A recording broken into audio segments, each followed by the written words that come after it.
And hold on a sec. Hello, how's everyone doing today? I'm here with special guest Sturgeon Lujan. Um, First met Mr. Lujan at Porkfest, where I think we were both sober, or as libertarians like to say, in our wrong mind. Right. I think that's the case. Yeah. What was the line someone just told me? Brain missing, don't contact me, I'm happy, or something? Right. Yeah. How you doing? I am doing excellent, sir. I just got out of a little Toastmasters group club meeting.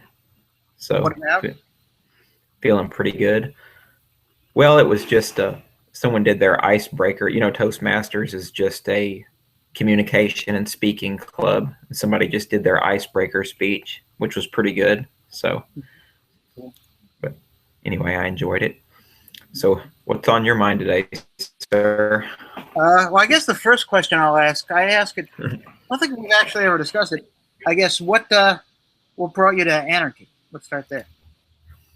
What brought me to anarchy? That is a really loaded question, and it's going to take us a little while to sort of swim through it. Okay, probably what happened first was, I'm just going to cut right to it. I was arrested for possession of cocaine and ecstasy / MDMA. I was really involved early on with the rave scene out in West Texas.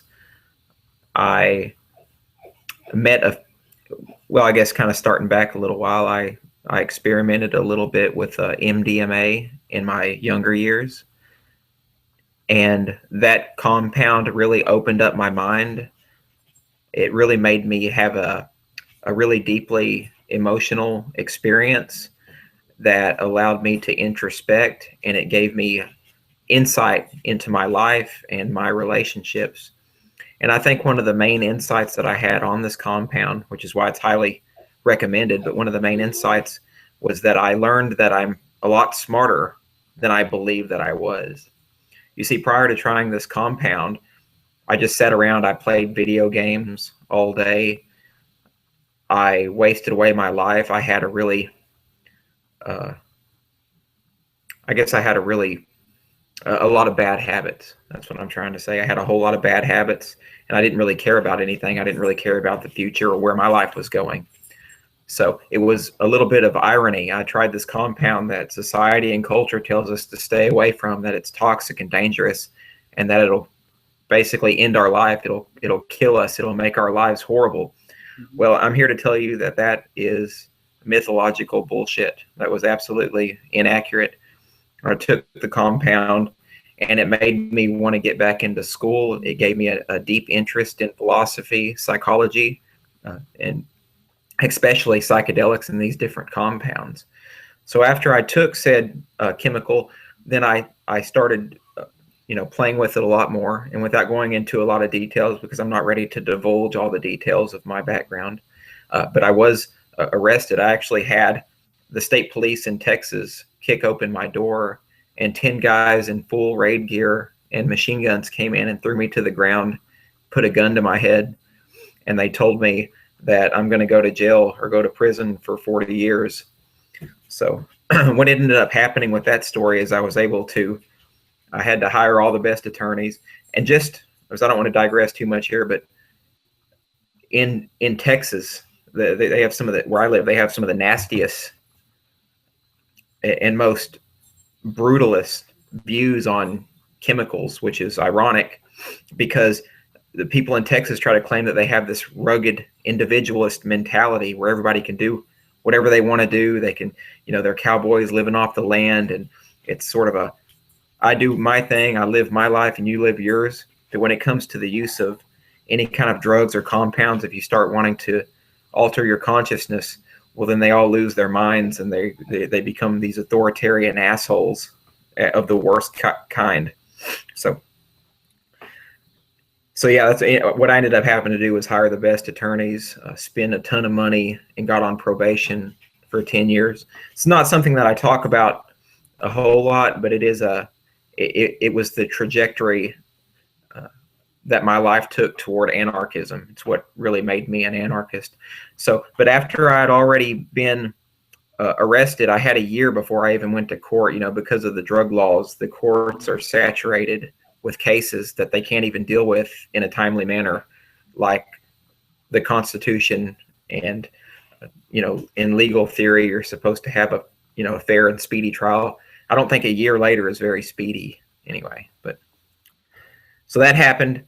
And during that year, I started processing some new ideas as I started. That was about the same time that the Ron Paul campaign was in full swing. So I started paying attention to Ron Paul and his commentary on the war on drugs and about ending the war on drugs was really what stoked the fire for altering my perceptions. You know, when it happened, I was really apologetic, and I was really what's the word, repentant, right? I was supposed to be sorry for I had made this mistake, and I was supposed to go to everybody and tell them what a horrible fucking person that I was for using these compounds. That's how I was made to feel. You know, I was wearing the new modern scarlet letter, the D for drug offender or drug user. So what ended up happening, I paid attention to Ron Paul. His ideas almost immediately, overnight, turned me into a libertarian. Before then, even after I had done the chemical, at that time I was really airy-fairy. I was into all these new agey ideas. I had a friend that was teaching me about Marxism and communism, so those were very interesting at the time. But funny enough, during that time, I was living the most anarchically. Obviously, I had taken some substances. I was doing what I wanted to do. I was reading what I wanted to do. I was going where the fuck I wanted to. I wasn't paying attention to the state whatsoever. So in that sense, I was as anarchist as anybody could ever get. I was living my life free, as I felt like I was naturally opposed to authority. But then of course, it hit me that I'm not free after you get 10 guys raid your house with guns and then drag you off to a cage and hold you for an expensive ransom. Yeah. Right. So at that point, I got online, after Ron Paul hit me, and I started looking around online. I think I ran into, everybody does it in some way or another, ran into Stefan Molyneux's videos. And through his videos, he at some point talked about Murray Rothbard. Mm-hmm. And so I went and picked up Murray Rothbard's book. Which one? The Libertarian Manifesto, one of my favorite books on libertarian theory and economics. Right. Big blue book. So good. Mm-hmm. So I read his book, and I read Ron Paul's books, I think In the Fed and The Revolution and Manifesto. Read those two books. And then I got back online and I watched some more Molyneux videos. And at first I thought he was crazy like everybody else. But then, of course, after I read Rothbard, right, at that point in time, I think I watched one of his videos that really hooked me was one that he did on voting. Back when, I don't know if you guys remember, he had this metaphor of this, this beat up Cadillac, and something about changing the hood ornament or something is not changing the fact that it's still a beat up Cadillac. Something along those lines. That was a long time ago. Yeah. No, I think he's really good. He did a debate with Michael Badinarg or something, and I think within the first 10 minutes of just his opening line, I think that's sort of what made me an anarchist, I think, or at least cemented it. Right. Yeah. But now he's jumped the shark, unfortunately. But, yeah, now it's all he's pretty much done for. But that's my opinion anyway, and yours obviously. So, but anyway, he did help me move in that direction with all of Ron Paul's books, his speeches, Rothbard's libertarianism, and then his anarcho-capitalism course, and then my experience with the criminal justice system really put me on this path. This unstoppable path toward full-blown anarchism. And that's where I am now, and that's where I've been ever since, and I feel the sanest that I've ever felt. And I don't feel like I need to feel sorry for myself or feel like some depraved criminal who's out on the streets just shooting up meth and whatnot. And of course, now during all of that process, obviously I'm not a degenerate. I've got my bachelor's degree in psychology, working on my master's degree in counseling, and have a pretty good job as a journalist and a copy editor. So I'd say I'm overall doing pretty well. I don't fit the stereotypes that the state tries to feed people about, drug use and drug consumers. So that's sort of a message that I want to send to people that really help solidify this idea that the war on drugs is bullshit, and not everybody fits into these neat little stereotypes of evildoers. So. Yeah, one of the things that I like to tell people is that the war on drugs is what made me start taking drugs. I think it's actually sort of true. I mean, I think obviously I take drugs that are relatively innocuous and not addicting. But I think for myself, it was sort of like, I want to see if the propaganda is true.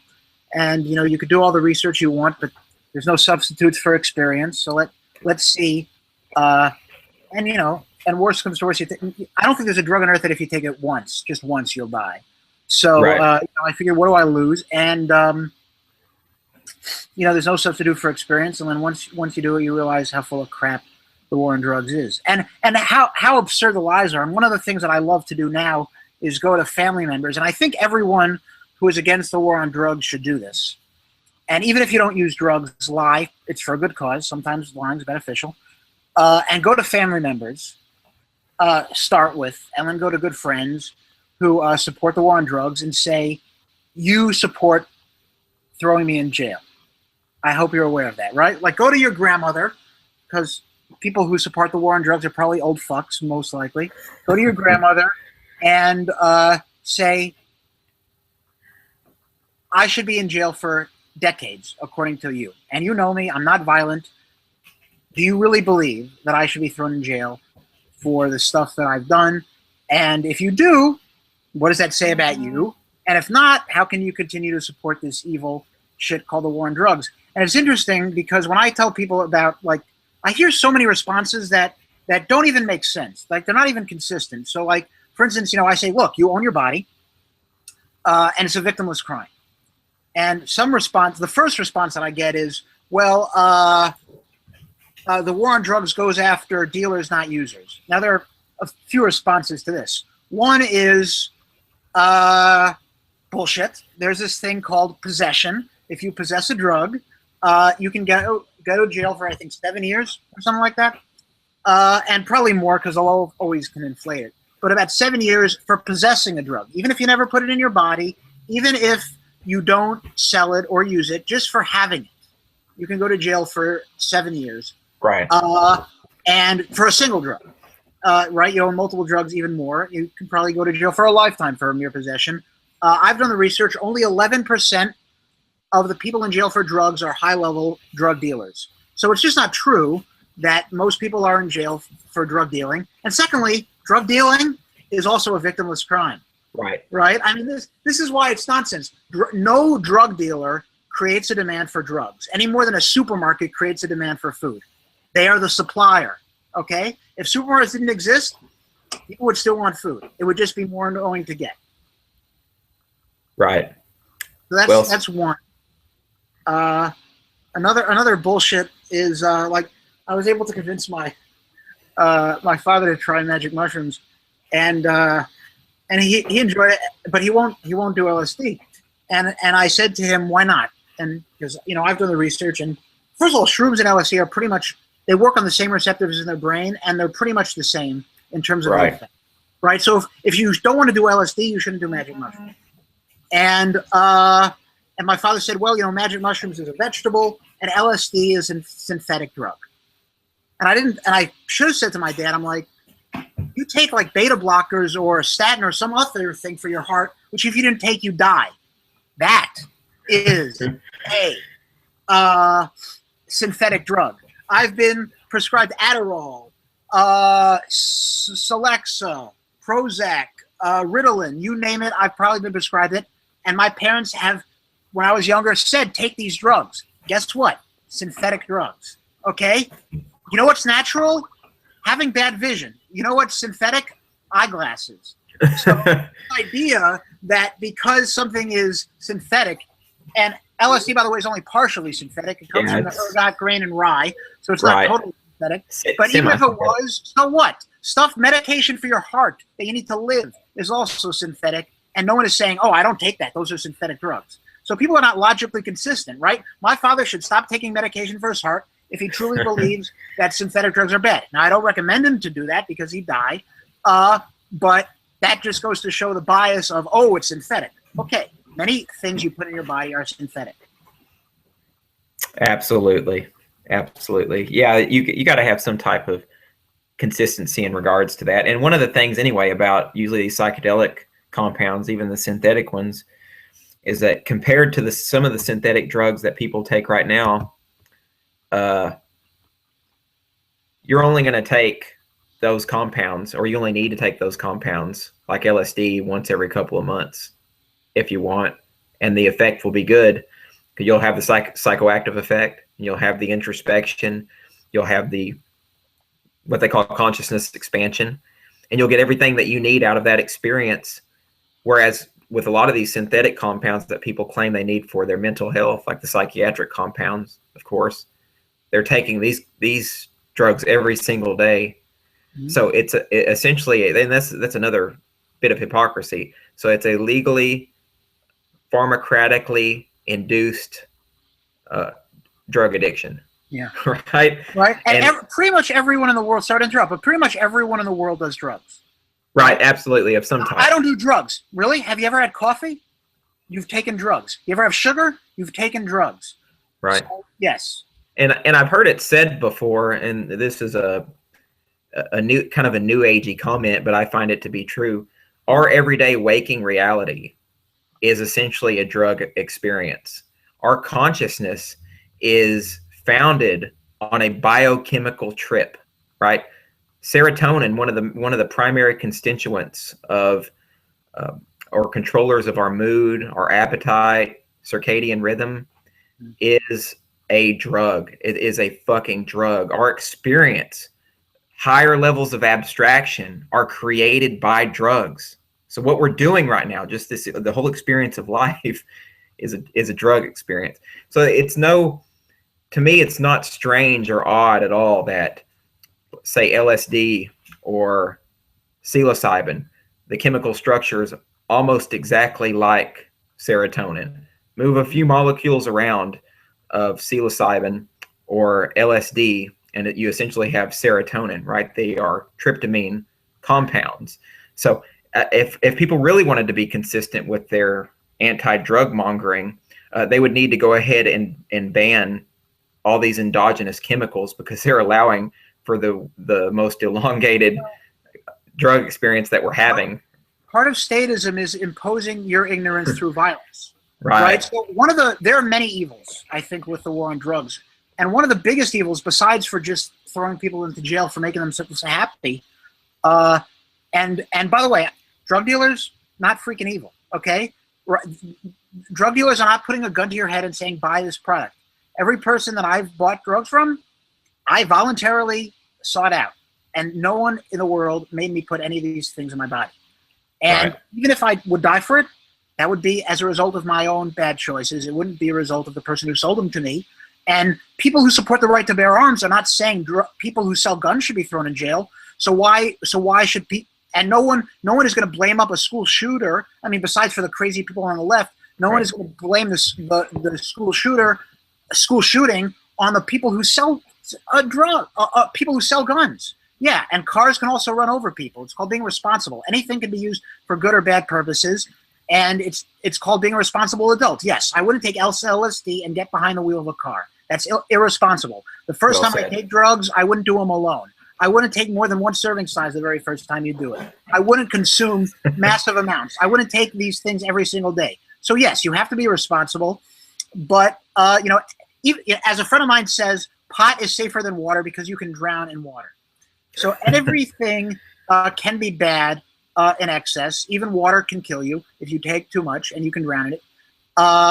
And one of the real evils, I think, of the war on drugs is that if the war on drugs didn't exist, not only would we not have a black market in drugs, and not only would drugs be safer, and we'd have fewer people in jail for victimless crimes, people would be more educated when it comes to drug use, because the average person assumes legal drugs good, illegal drugs bad. Right. The heroin and meth are not the worst drugs. They are ranked number 2. Do you know what the worst drug of all time is? Alcohol. When they go to the doctors and they say, what is the worst drug? And you can research it yourself. You don't have to trust me. The worst drug, number 1, worse than heroin, worse. I don't do heroin and I don't do meth, but I wouldn't. But the worst drug is alcohol. Right. I don't really drink that much either. So alcohol is the number 1 drug, right? The reason people who are against the war on drugs say, well, alcohol is legal, isn't just to show the stupidity of prohibition, but it's saying the worst drug of all is legal. Alcohol is worse than every other drug in existence, and it's the only other drug that affects negative people. How many people drink a lot, get behind the wheel of a car and kill people? How many people drink a lot and end up beating their spouse or their children? Okay, it's not going to happen when you're on marijuana. You're going to probably fall asleep before you have a chance to do that. So alcohol is one of the few drugs that can not only fuck you up, it also has the most negative repercussions by inducing violent behavior in others, where the other drugs don't do that. Right. This can actually move into another interesting conversation. Alcohol statistically has been associated with the most wife beatings, the most aggression, and the most violence, because alcohol, it really quells our ability to empathize and connect with other people. It is it is the antithesis to empathy, right? But chemicals like cannabis, LSD, psilocybin, these drugs open us up, make us more emotionally sensitive, and we're able to connect with people. So it is a cultural irony as well, or it's certainly humorous that culture and social standards have elevated inebriants like alcohol as the primary sacramental drug that we use in society. So that's really a testament to how broken people are, to how broken the whole system is. People's thinking is so skewed. These other chemicals are so feared, chemicals that actually allow you to connect with other people, to be in other people's shoes, essentially. So in that sense, it's an emotional issue that is a huge problem, just besides the economic truth that you just spoke of. Yeah. So, as Bill Maher said, psilocybin mushrooms are an asshole inhibitor. That's right. Right. Yeah. So I think it's really evil and problematic, and that's why I think people who do drugs, or even if you don't do drugs, pretend you do, and tell people who are against drugs that you do drugs, you're fine, and that there's nothing wrong with these drugs, and that there are worse drugs in the world, right? I mean, I remember a story of a friend of mine he's not overweight now, but he used to be really overweight. But when he was not so overweight, but when he was still overweight, he had like a relative, a cousin, an uncle, something, who was eating like these sugar-free cookies, who was really, really fat. And my friend was eating a grape, and he was saying, hey, there's sugar in that. Why are you eating that grape? That's about how insane most of these people are. Like, I have a lot of friends who think I'm crazy for taking psychedelics, and they drink. And I'm like, I hardly ever drink. I drink socially, and I'm pretty antisocial. I drink far less than the average person. I'll have one drink, maybe once a month, just a single cup. I hardly ever drink, and even that sounds like a lot to me. I don't think I drink once a month. And that is far worse for you. Smoking is far worse for you. And yet, people partake in these things, and they have a right to. You have a right to guzzle gasoline if you want. It's your body. Right. But there's, at least if you're going to be a violent thug, be a well-informed violent thug. At least if you're going to impose your preferences onto other people through the barrel of a gun, at least be educated on these issues and know what you're talking about. Right. Absolutely. It's completely hilarious. And this is kind of going back to the pharmaceuticals as well, that most of these psychiatric compounds that people are taking, probably just as much as they take alcohol, and probably with taking alcohol, have already been shown scientifically to damage the brain in various ways. like the antidepressants, for instance, have been shown to be depressogenic agents. They cause what they refer to as tardive dysphoria over the long term. These are the long-term studies, of course. So over the long term, all these psychiatric medications are actually causing the suicidal ideations, making people more depressed, and just making people's life really horrible because neurologically it's affecting the brain negatively. Interestingly, with psychedelics, sort of the opposite effect has been borne out by the research. So with psilocybin, there have been some studies to show that there's stronger cross-hemispheric communication in the brain.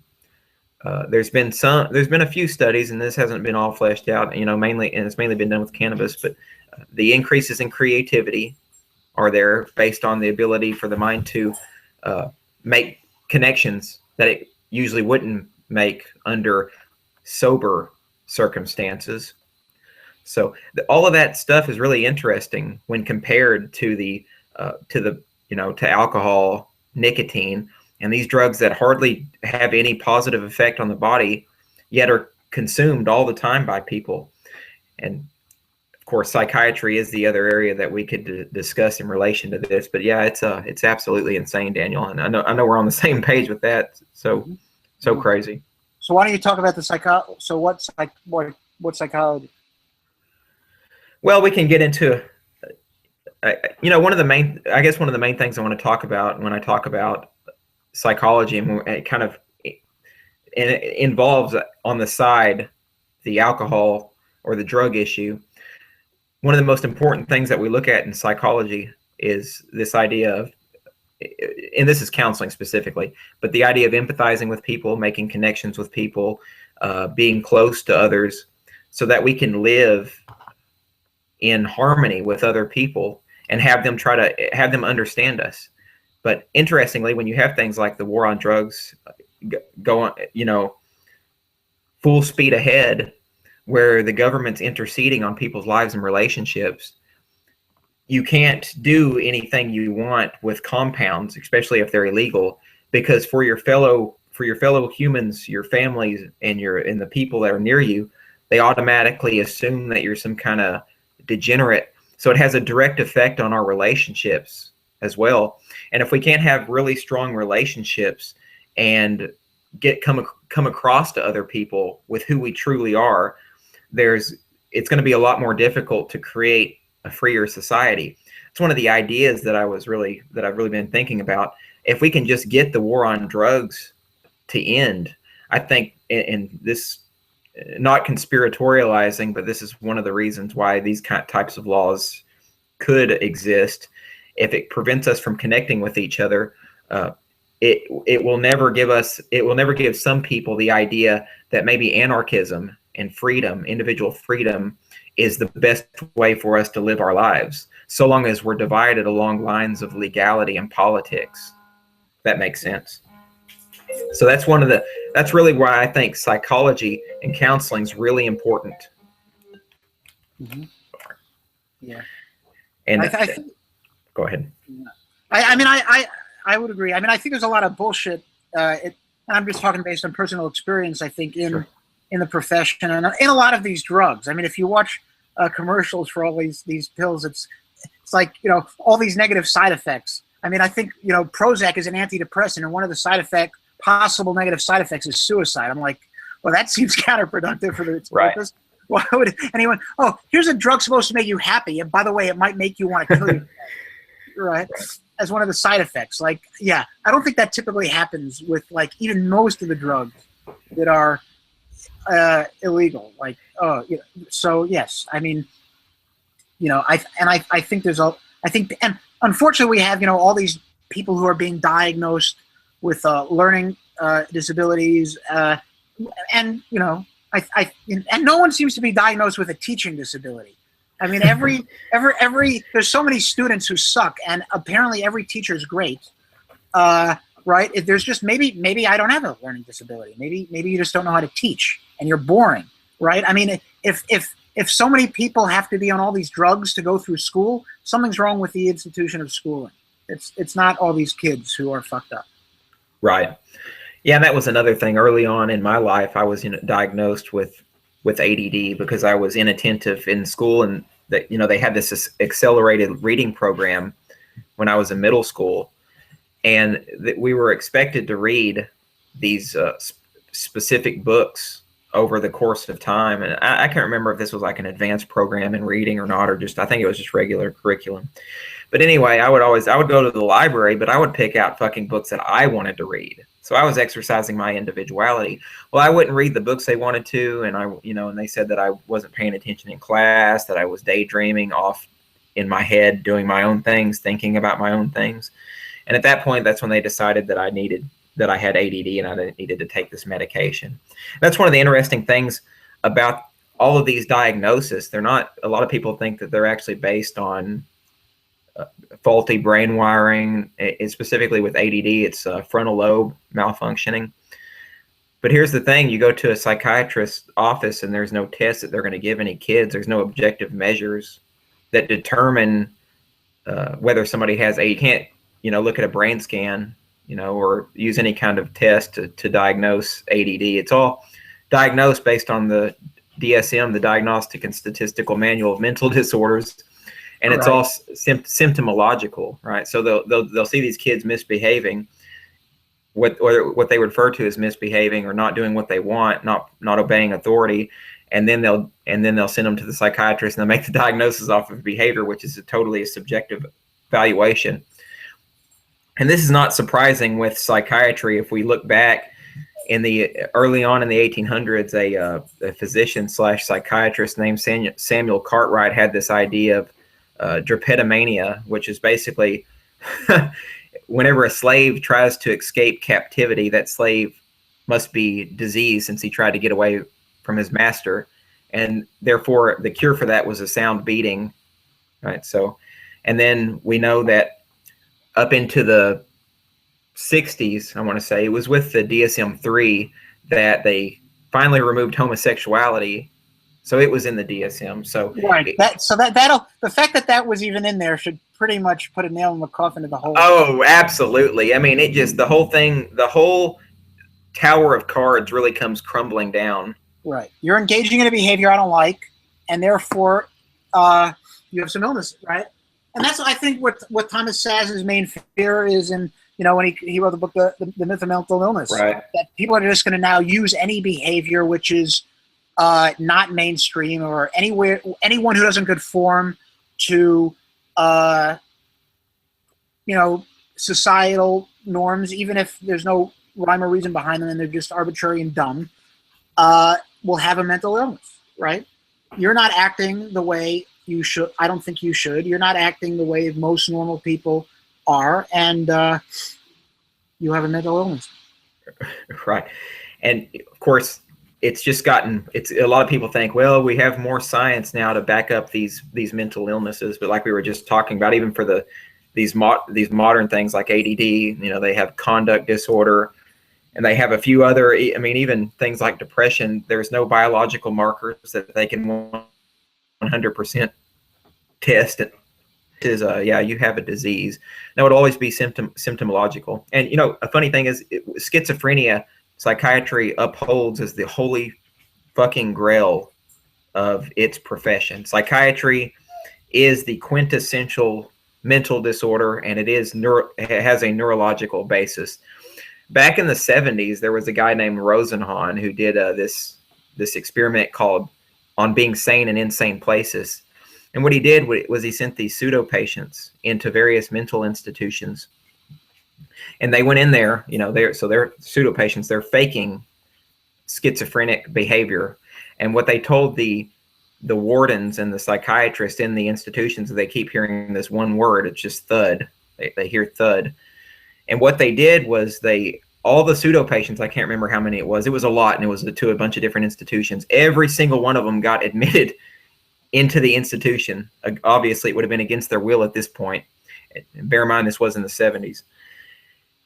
And they all got diagnosed with a schizophrenia-related disorder, or some of them may have got diagnosed with schizoaffective or bipolar disorder with psychotic features, right? And they made it all up. There was no way they could test for schizophrenia. And this study is old, in the 70s, but it holds true today. They haven't I don't know of anybody that's tried to redo the experiment. I don't even know if they would call it ethical today.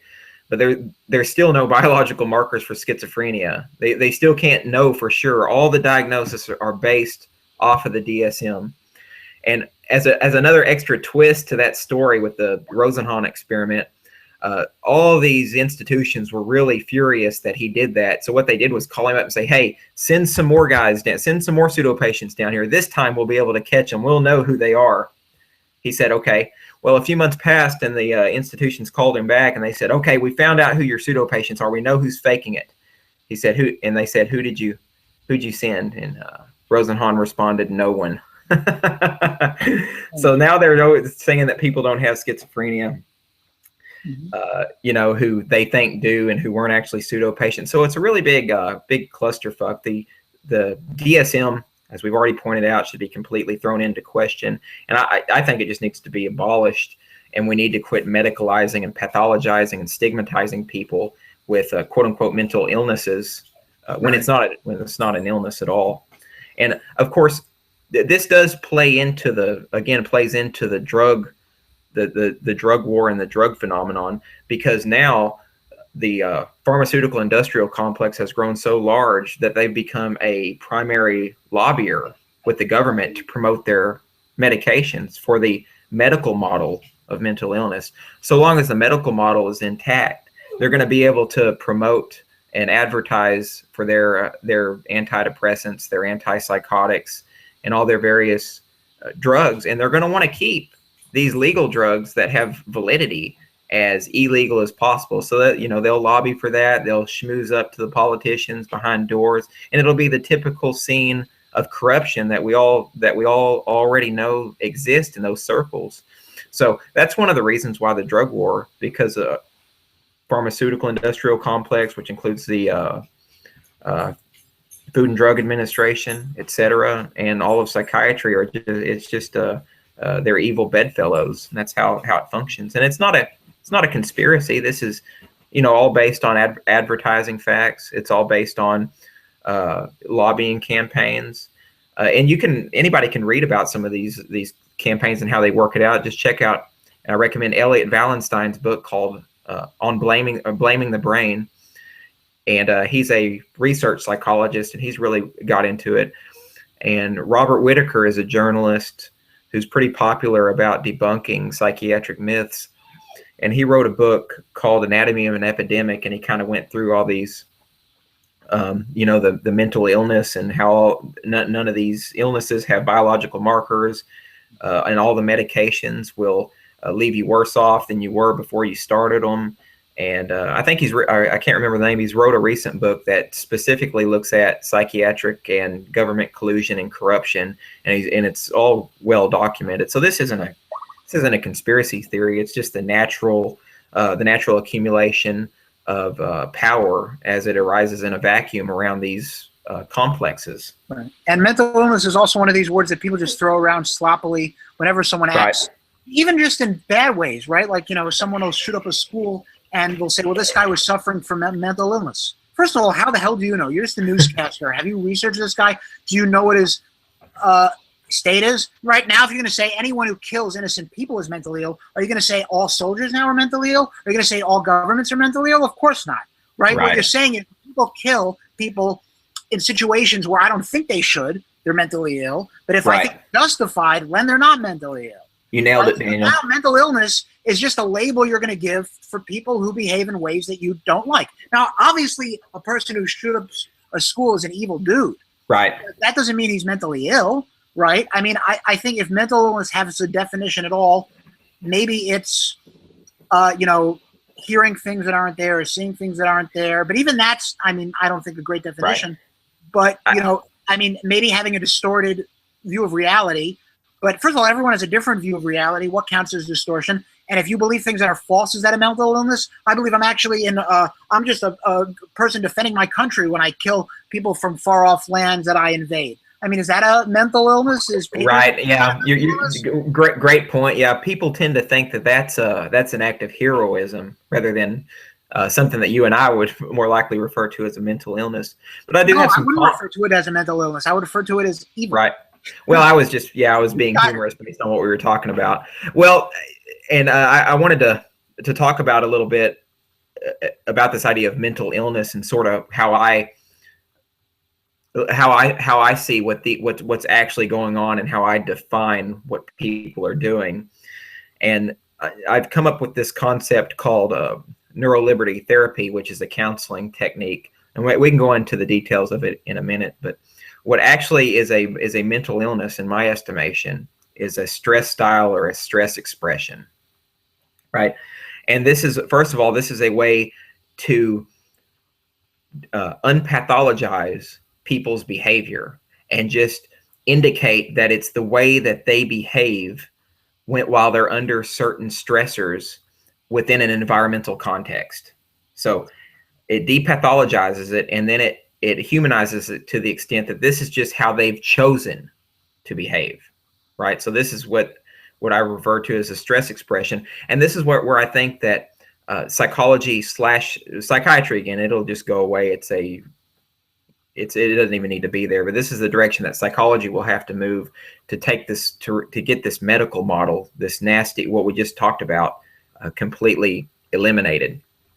So that's just how I see another term for it that people have used, and I don't think it encapsulates all the variety of the way people behave, but emotional injury is another term, or psychache is another word to help really clarify and understand people's behavior. But using these medical metaphors, really, it turns the whole situation into this vast clusterfuck that nobody can understand, because people really do believe that others are sick. And of course, and I'm sure you'll have something to say about this, but when you term somebody, and Thomas Sauce talked a little bit about, when you say somebody is sick, all kinds of bad things happen as a result of that. First of all, now they have a self-fulfilling prophecy where they're going to live out those labels because they really believe that they're sick. Then they get all kinds of handouts from government, from everybody else. Everybody has to walk on eggshells around those people because now they're undergoing the negative self-fulfilling prophecy process. And so it's a really nasty thing. And then there was another point that I was going to make in regard to that. It'll come back to me in a minute. But that's the basis of it right there. That's calling people sick when it's not a sickness is a silly thing to do. Dangerous. Yeah. They're just needlessly stigmatized, and then it's sort of, the thing you want to prevent becomes, right. It's like when people say, well, I only want, sensible gun laws, like not allowing people who are mentally ill to have guns. Do you want people who are mentally ill to have guns? I'm like, well, first of all, you have to define what mental illness means. Right. I mean, if you're going to define first, how do you know? First of all, a lot of these people, after they shoot up a school, they get interviewed by their family and friends who's like, he just sounded quiet to me. He just seemed like a loner to me. I would have never suspected this. So is anyone who's a bit shy now potential for being a mass shooter? If you write, I remember, I had to be in English, and I would write a lot of stories about violence and murderers, just because I find that stuff interesting. And when the guy shot up a bunch of people in Penn State, my mother's like, be careful. I'm like, what the hell are you talking about? Okay. I mean, just because one guy wrote stories about shooting up a bunch of people, that means anyone who writes stories, let's say, about a murderer is a potential murderer. I mean, that's nonsense. Let's throw Martin Scorsese in prison because he makes all these mob movies. I mean, it's really dumb. But sometimes it's dumb. I remember I was in some program, and sadly, this person, and I didn't know. Sadly, this person, one of the teachers in this program I was in, daughter passed away, and and I didn't know how his daughter passed away and died, and it was not really revealed how. And we were taking a writing class, writing all these stories, and then read them. And I wrote this story about this person who was depressed and suicidal. I'm not depressed. I mean, maybe a bit depressed, but I'm not suicidal. And I was just writing it to sort of convey a type of emotion and to try to get into the thoughts of what it must be like to be depressed. And when I wrote this story, people are like, you're not, this teacher's daughter actually got a suicide. We're not going to let you come back into the program until you see a therapist and are evaluated. And I'm like, this is nuts. And do you really think I'm going to be less depressed now you kick me out of some freaking program because of some story I write? I mean, this is crazy. And I think they felt guilty. And it was actually funny because the director of the program like invited me over and a bunch of people over for a dinner one night. And then later he asked me to like get like some knife from the kitchen to cut like cake. And I sort of jokingly said, I'm like, are you sure you want me to get that knife? But I mean, so it's crazy. And talking about self-fulfilling prophecy, it's sort of like the victimization that people on the left do. Oh, you know, Right. Black people are depressed, are oppressed by the man. We live in a patriarchy. Women are oppressed. Well, if you fill into people's heads, you will never make it. People are going to beat you down. It becomes a self-fulfilling prophecy, right? I mean, Right. you know, I'm not saying that if everything's like the little engine that could, and is if you think you can, you will. I mean, no, you need some ability. Positive thoughts are not enough. But if Right. it's beaten into your head that you will fail, that you will never succeed no matter how hard you try, then why even try? It feels like, well, if no matter how hard I try, I'm going to fail. It's easier Right. not to try. And Right. so why waste my time trying if I'm going to fail? So when people say you're never going to make it, like, how are you doing any of these people a favor? How are you doing people a favor by saying, oh, you're Black, you're never going to make it ever in our society because we live in a profoundly racist society, which is bullshit and isn't true. I mean, I hate cops. Right. They're not fucking racist, right? Now, there may be a racist cop here and there, but no, they're murderous thugs, but Right. it has nothing to do with their skin color.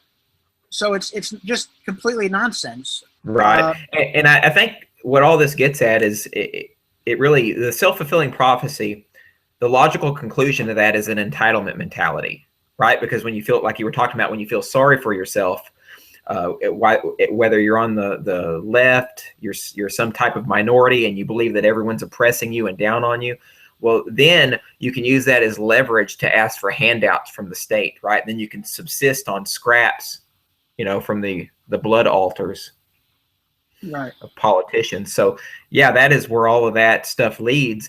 And the mental health or the psychiatrist, pharmaceutical industrial complex has also, of course, taken advantage of that by using this label of sickness, which automatically implies a handicap that individuals have, where they can't push through in life, etc.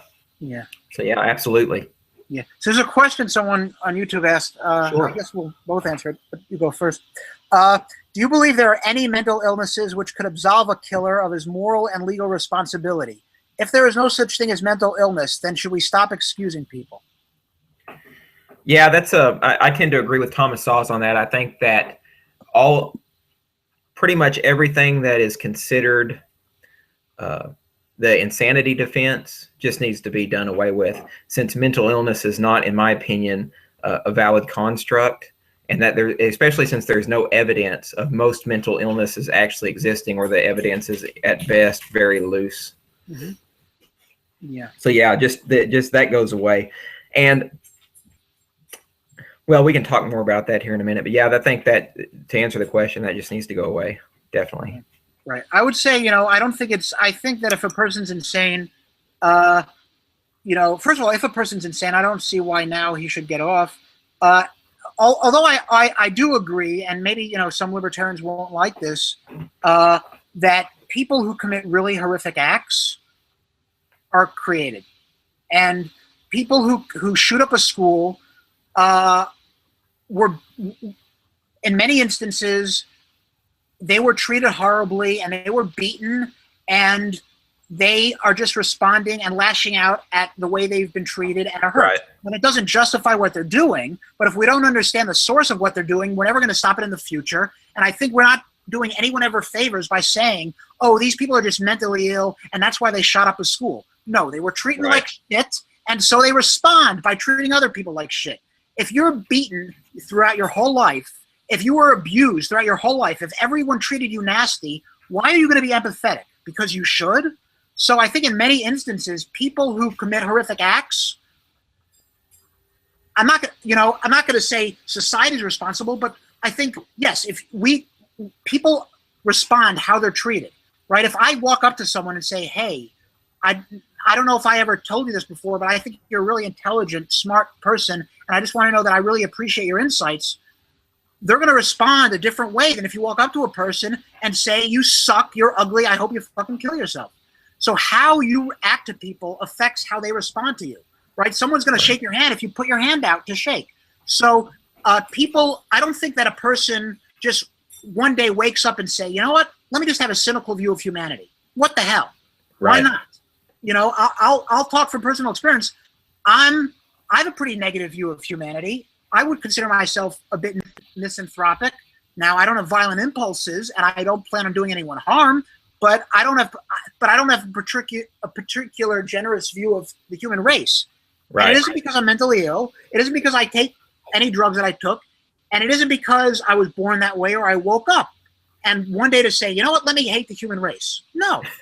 what I would love to love the human race. I would love to wake up feeling optimistic.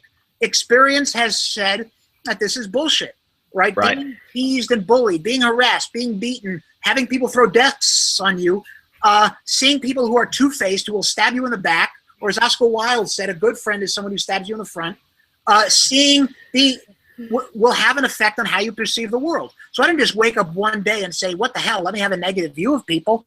Experience has had a great influence in how I and other people perceive the world. So if you don't want people to commit horrific acts of violence, don't give them the bullets of which to do so. Now, they choose to use those bullets, and at the end of the day, you being beaten does not give you free range to kill people. If you kill people, you should be responsible and punished for doing so. But it's also important to understand that these people were created, and that if you want to reduce the amount of violence in the world, stop treating people like shit. If you treat people nicely, they're not going to have reasons to be mean. People, right? All people who are active in violence are typically people who are not popular, who were bullied, who were beaten, who were harassed. And if you want to reduce the amount of violence in the world, don't give people excuses they can use to justify their horrific acts of violence. Right. Well said, Daniel. And just to couch that in sort of a psychological context, what Daniel said is absolutely 100% accurate. It's all environmentally and contextually based. If people grow up in violent homes and peaceful parenting wasn't used, and they're abused from an early age, sorry, dog, and they were abused in various ways in an early age, possibly spanked, coerced, harassed. That's essentially where it all starts.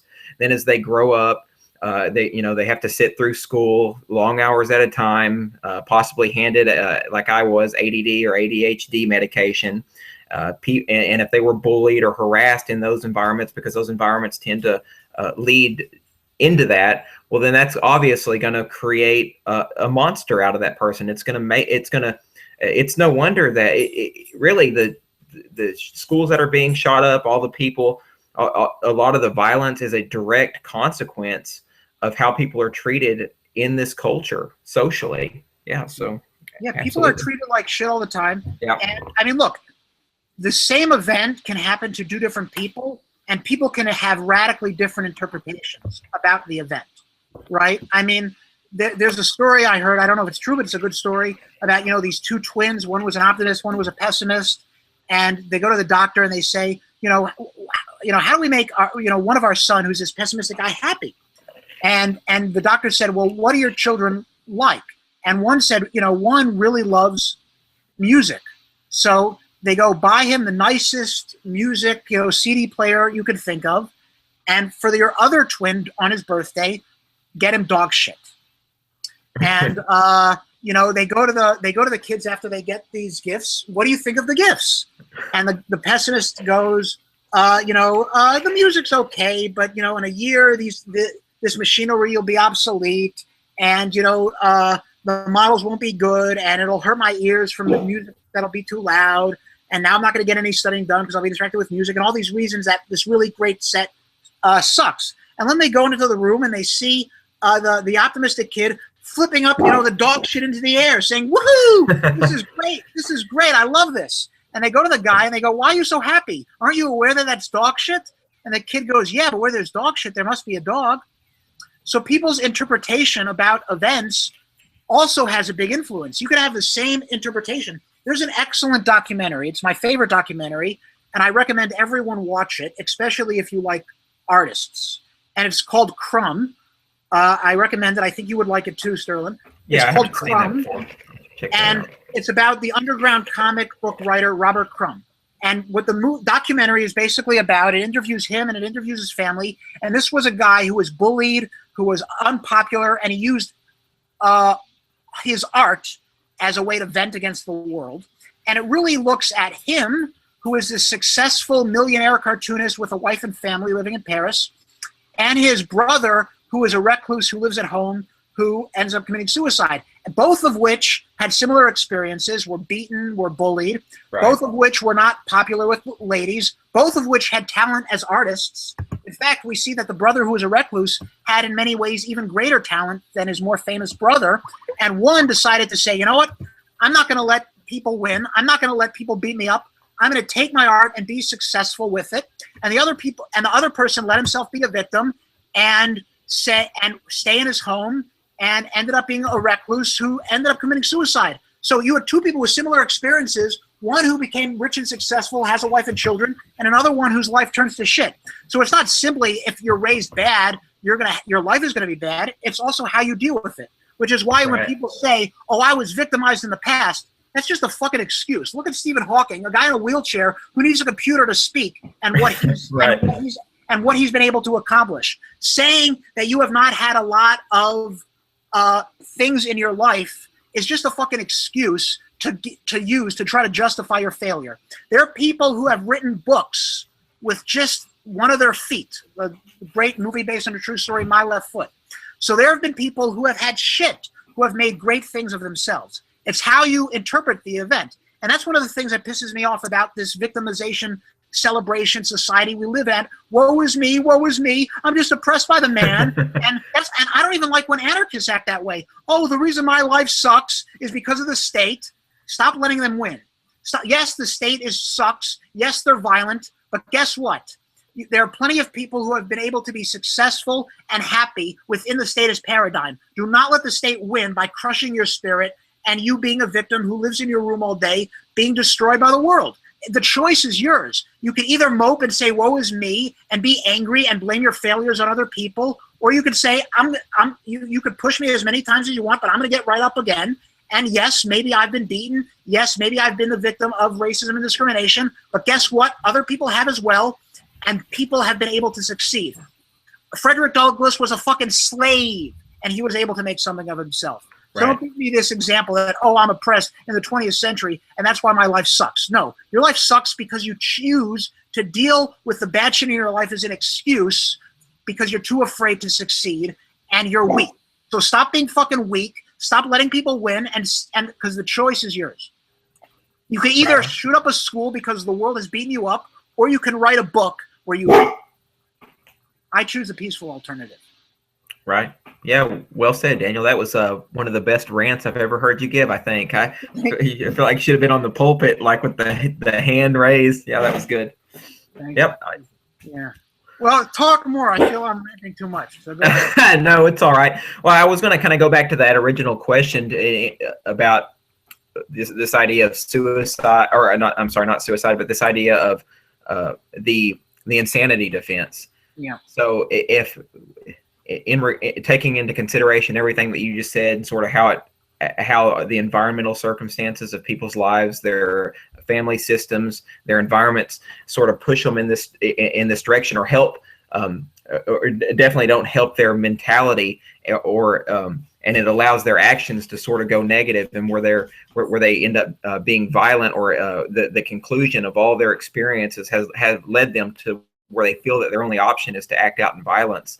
This insanity defense is almost like society or the legal system's way of saying that this person was treated badly, and instead of being honest and just saying, well, this person was treated so shitty and this person had such a fucked up life, maybe we should reduce their sentence or give them a little bit of leeway, right? But instead, instead of being honest and upfront about that, the legal system, based on cultural memes and cultural trends, has decided to go with the psychiatric answers, and that these people are mentally deranged or mentally ill. So that's just the way to give these people a sort of penance, and to let them off, instead of just going about it in the honest way, which Daniel was talking about. These people still ultimately made these fucking choices. They decided to go out and kill people, hurt people, or do whatever they did. But yes, they probably had a shitty. They might have had a shitty life in the process. Likely they did, because there's really no such thing as a functional family or a functional society, especially with the way that it's constructed and what we live in, our environments currently. So yeah, that's exactly what that is. And I really recommend reading Thomas Sowell's material on eliminating the insanity defense. And of course, the insanity defense is prefaced on the idea that schizophrenia is a real disease, because if you're insane legally, that means you have schizophrenia, which is that element of psychoticism, or you could be a sociopath as well. But usually they're going to say that you're hearing voices, having illusions, hallucinations, and those kinds of things. Right. Yeah. And all it's doing is giving people an excuse and free rein to not be punished for their actions. Right. And it's yeah. I was going to talk a little bit, and I want to share my theoretical orientation in psychology, so we can sort of couch the way people behave in this idea. And this is just a theory of personality and the way people go about life. So I'm a choice theorist, and what that essentially means is that yes, we all, as human beings, we have the ability to make choices in life. So this is hinged on the philosophical notion that free will does exist, that our actions are based in free will, and we move about of our own volition, no matter what happens to us culturally, socially, in our family lives. We ultimately make the end decision.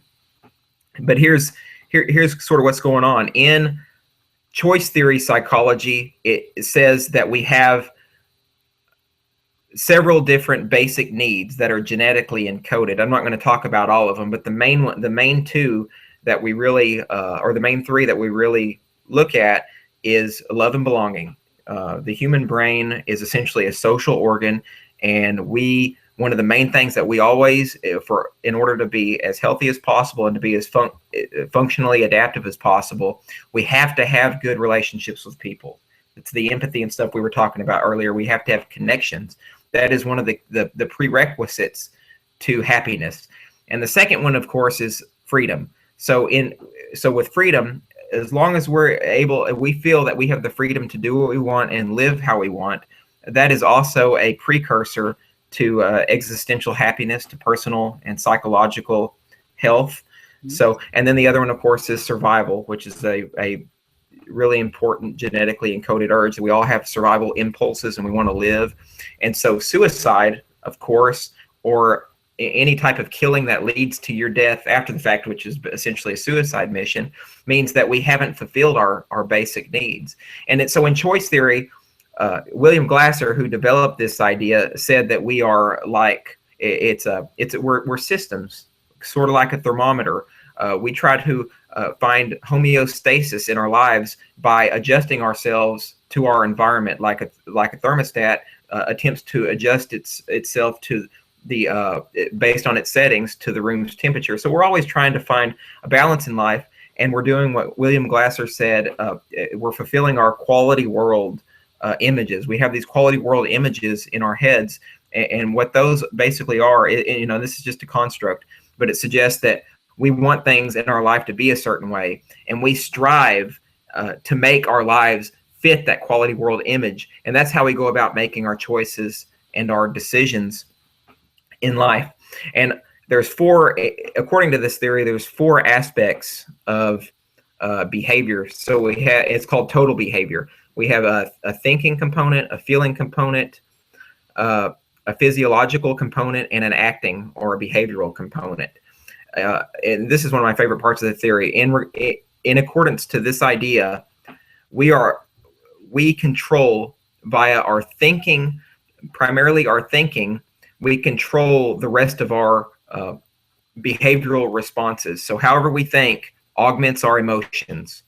If we have a lot of emotional reactions, it's based on our negative thinking, and we know this neurologically through the concept of neuroplasticity. When we do a lot of thinking and we're thinking positive, that wiring in our brain basically digs in, it tunnels in, and that's how our mindset is. That's how the genetics of neurology essentially works. And of course, emotions then plays into our physiology. So that is in regards to physiological responses like anxiety responses, fight or flight responses. What they call in neurology is the low road that we take. So if our thinking's in good shape, if we're thinking well, and by the same token we're feeling well, we'll be able to function at a more homeostatic way. So for anybody who is interested in choice theory psychology, I think it is the most one of the most consistent personality theories that resonates with the anarchist philosophy. Daniel, after I explained it, I don't know if we've talked about it before, but doesn't that seem like to you that's pretty close with how we would think? What, in terms of what? Choice theory psychology. Yeah, I mean, it fits with anarchist principles really well. That's like one of the reasons why. You mean, and shit? Yeah. Free will, just the ideas of humankind being homeostatic entities with genetically encoded needs, and of course the free will. We all make choices to try to fulfill those needs, meet our quality world images, and so that's how I try to view life. And there's also another part of this I'll talk about, and this is where the state comes in. But there's this concept referred to as external control psychology.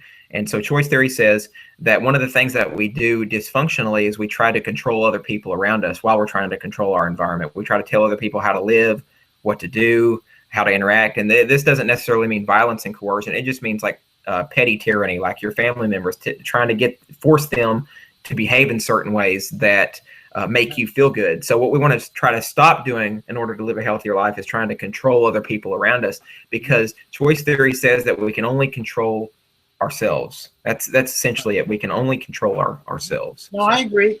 Right. And of course, whenever someone tries to control you, it's always painted as, well, I'm just doing this because I love you. Right. I'm just doing this because I care about you. Right. I saw this idiotic meme that said Bernie Sanders, the only candidate that gives a shit about you. I'm like, yeah, I don't want a candidate who gives a shit about me. I want a candidate who'll leave me the fuck alone. Okay. First of all, he doesn't even know who I am. So what nonsense. Secondly, the state is violence, and none of his proposals do any good. I mean, this is one of the things that drive me crazy. And someone wrote on it during our conversation on the YouTube channel, and hopefully they were being sarcastic when they said it, because someone's like, Daniel has to check his privilege. Okay, let me. Pretty sure they were. And then I want to hear your thoughts.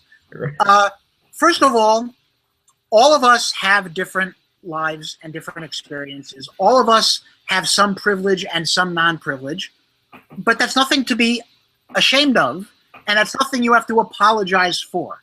Okay, a person who is good looking and might not know what it feels like to be rejected should hopefully be sympathetic to people who have trouble getting a date, but they shouldn't say, you know, I feel bad that I'm attractive. I should make myself ugly. I should punish myself for the fact that I was blessed with good genetic genes. That's ridiculous. You don't lift other people up by by putting yourself down. And privilege doesn't just exist in a freaking vacuum, right? Even people who are born attractive, if they don't take care of their body, they can make themselves look unattractive. Okay? Even people who are born smart, if they don't hone it, their brain can eventually melt. So, and they can become dumber over time. So, you know, the fact that certain people may have been born in families that are not poor, or may have been born attractive or smart, or any of these privileges, these don't just exist in a vacuum. Why is it that this person happens to be privileged, but this person's not, right? There's a reason behind it, and it doesn't exist in a vacuum. You could say, well, you know, maybe your parents are rich. Okay, but how did my parents get rich? Well, their parents were rich. Okay, so how did their parents get rich? Eventually, someone fucking created it as a result of hard work, and these things don't just exist in a vacuum. People are not just successful because other people gave them to you. That's the philosophy of a petulant child who doesn't believe in responsibility.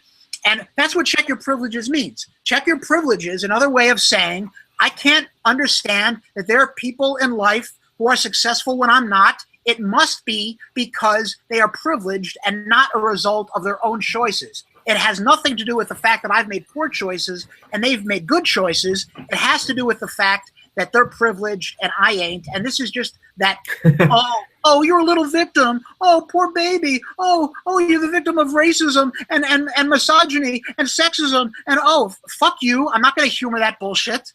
And if you are, I'm sorry that you were, but you are in charge now how you respond to that thing. I don't know if you've ever seen the movie Crash, but there's my favorite scene in that movie is where these two black guys are leaving this restaurant, and one is saying, complaining about the waitress being racist and saying, did you see that waitress? She was giving all these people a bunch of refills on coffee, but she didn't give it to us because she's racist. And the other black guy goes, what are you talking about? Our waitress is black. And she goes, yeah, but you don't think she knows black stereotypes, that black people are cheap and that we're not going to leave a big tip? That's why that's the reason she didn't give us more coffee refills. And the guy goes, oh, by the way, it reminds me, how much did you tip that waitress? I'm not going to tip for that kind of service.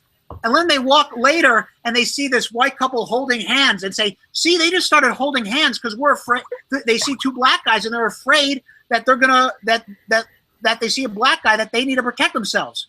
Oh, by the way, now let's rob them at gunpoint and steal their car. So you can either perpetuate the racism through your actions, or you can go against it. I was raised as an Orthodox Jew, and I used to believe in it, believe it or not, and I used to wear a kippah, and my father said to me, if you're going to wear a kippah in public, the Jew hat in public, you have a responsibility that you're not just acting as Daniel Rothschild, you're acting as an agent for the Jewish people, and you have a responsibility to be good. And I used to say when I was younger and stupid, no, they should judge me based on me. I'm not the spokesperson for the Jewish race. If I act badly, people shouldn't say that's all Jews. But what my father correctly said is, if you know people are not going to do that, you have a responsibility to take that into account when you act. I can choose to either fulfill the Jewish stereotypes or to not.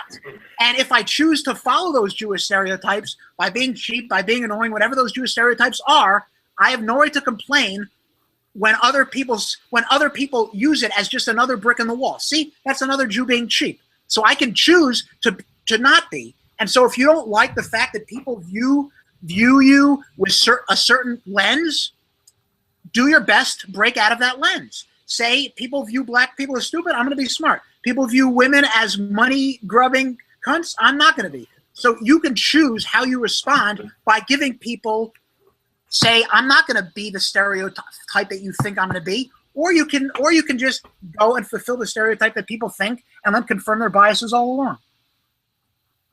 Right. Yeah. Well said. I think the only thing that we need to keep in mind with what you said, and this just comes from,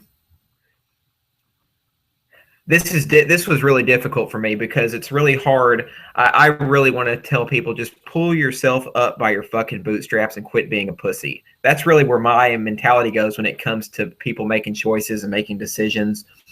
And that's really how I cognitively perceive it. But I've really been trying to be more empathetic and more emotionally in tune with people, but by the same token, without giving in to their entitlement mentalities, their poor pitiful me, my pity party is what I need right now. So it's a little bit of a mix. I want to empathize with those people. I want to let them know that I'm here for them. I want to we're going to make that alliance, that connection with them. And I think that's important. And you and I are a little different in this, Daniel, because I really think, well, you already said that you have a little bit more of a cynical view of humankind, and you don't have the onus is not on you to try to make people happy. It's not really on me either.